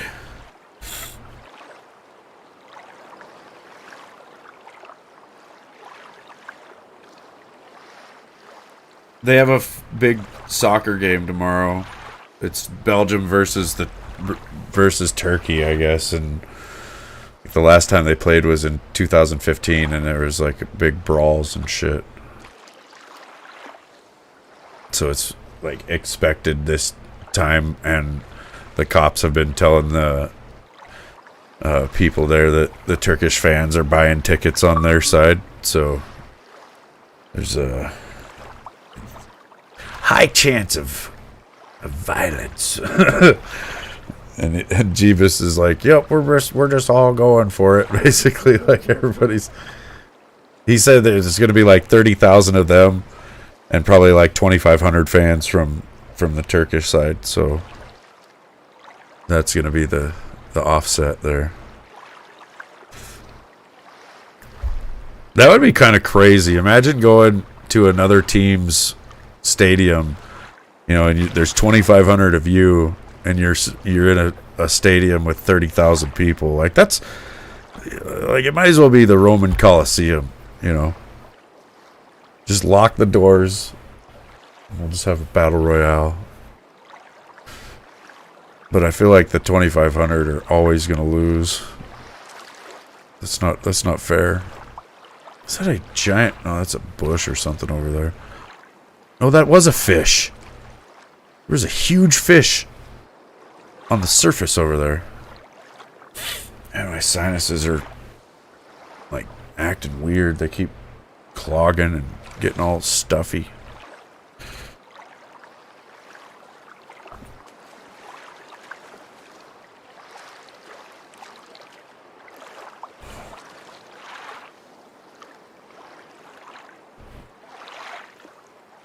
It reminds me of the It's Always Sunny in Philadelphia episode where they're going to go watch the game and they're like bringing the fucking Everclear or whatever, bring the riot punch.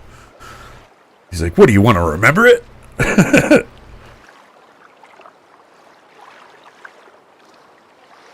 Oh, I hate it when it does that. You try to say well and it just autocorrects to wheel. Damn phone.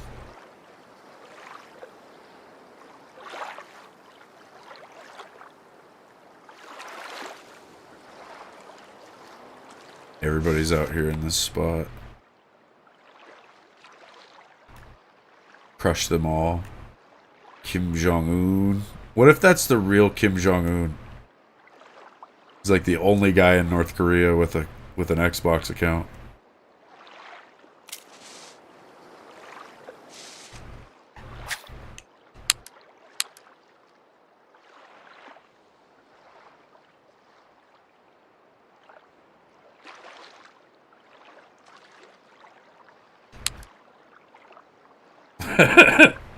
It might be. That's funny.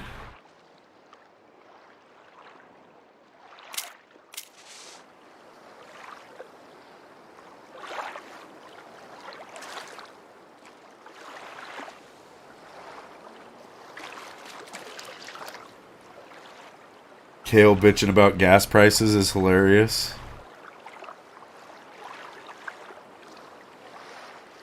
Yeah, there's 2,500 Turkish fans inside the stadium, but there will be much more waiting outside because they can't get in. Oh, yeah. Yeah, I bet.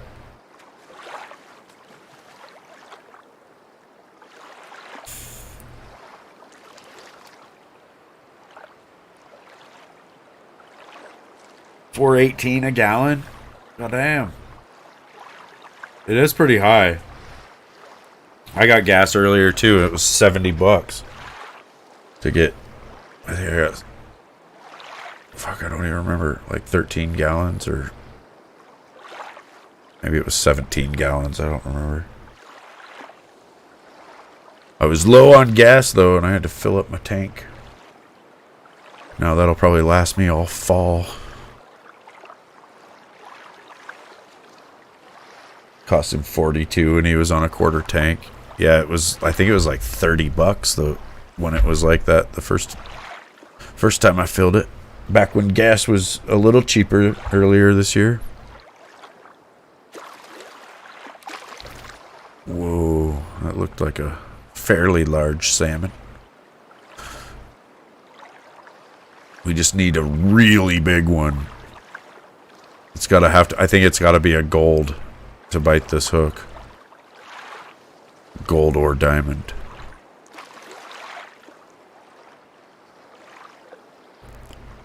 Can't remember the last time we put gas in the Yukon. I know it was before I was going huckleberry picking, I think, which was probably in July.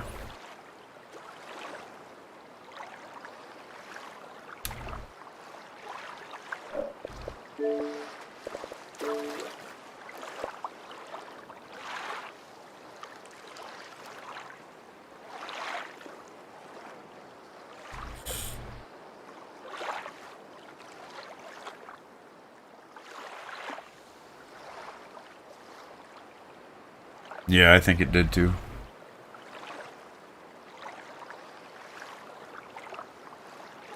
Which I did go down to the creek a lot. Gotta be careful. Careful how loud you say that.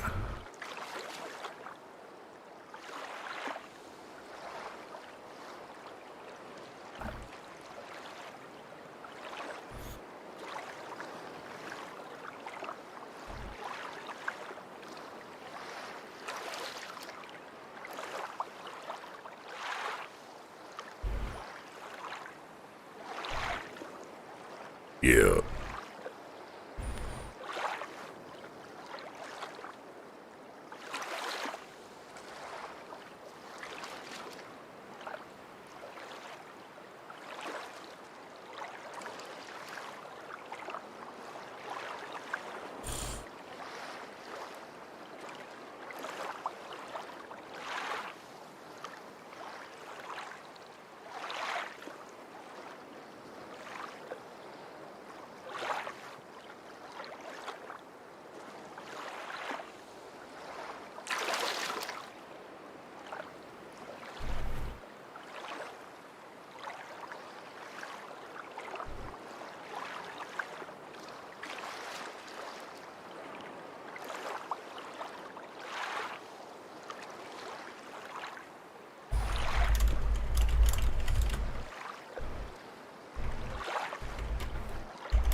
Yeah, Smokey's gonna freak out.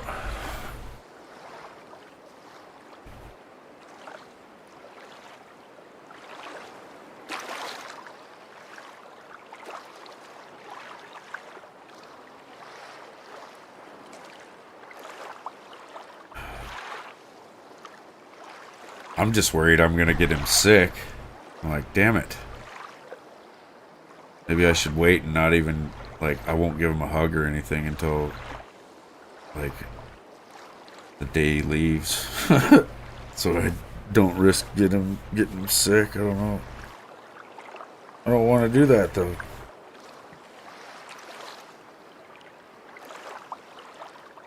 He just had it. Yeah, at the same time as you. Oh, good. I wasn't sure if he had this or whatever. The crud. It does remind me a lot of the recruit crud. When we went to boot camp, they told us before we left, actually, that we were all going to get sick when we got there. And sure enough, you get sick as hell. You're basically just like I am now. Like, you can't breathe through your nose. You're just all congested, fucked up. For, like, the whole time you're there. Because everybody brings their own germs from, you know, all over the country. And then it all just turns into this mutant superbug. And everybody gets sick. Hey, Frosty, you're just getting ready for work? Oh, good. Well, hopefully you have a good one. Hopefully it's a good shift.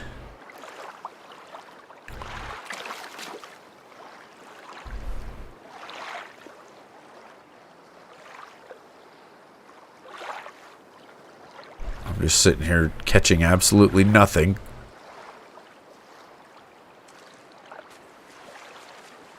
I don't know. Might reel in. A huge fish jumping way over there. I think maybe I need to cast out. Like further.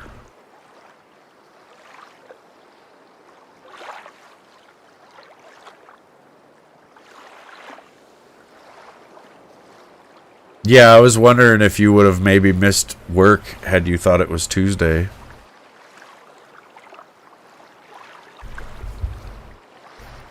That wouldn't have been good. That'd have been a hard, excuse. You don't even want to tell your boss that shit, Because if it's true, then it's almost worse that you fucking didn't know what day it was, than just being late or something, right? Wouldn't have missed it, but you would have showed up really early. Well, yeah, maybe that wouldn't have been too bad. Sometimes they'll let you clock in and you can just pick up a few extra hours, I guess. But if you're way too early, you almost, you got to go home and then come back. That would suck.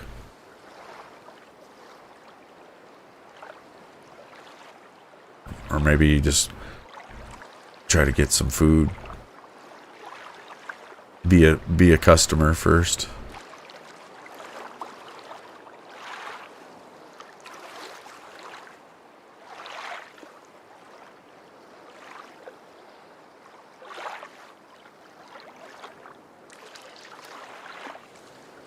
I think the only time I've done something like that was like back in the day, like for high school.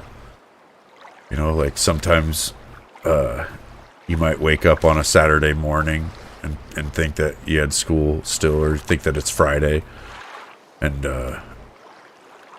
get all ready for school and then realize you don't even have school. Which was awesome, because then you could just go right back to bed. That, I think, only happened to me, like, once, though. Maybe it was a Sunday instead of a Monday situation.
Well, shoot, you guys, I gotta go. It's been a good little day of fishing, though. And I will see you guys tomorrow with something retro as hell. But yeah, thanks for watching. Frosty? Anyone else? I'll see you next time.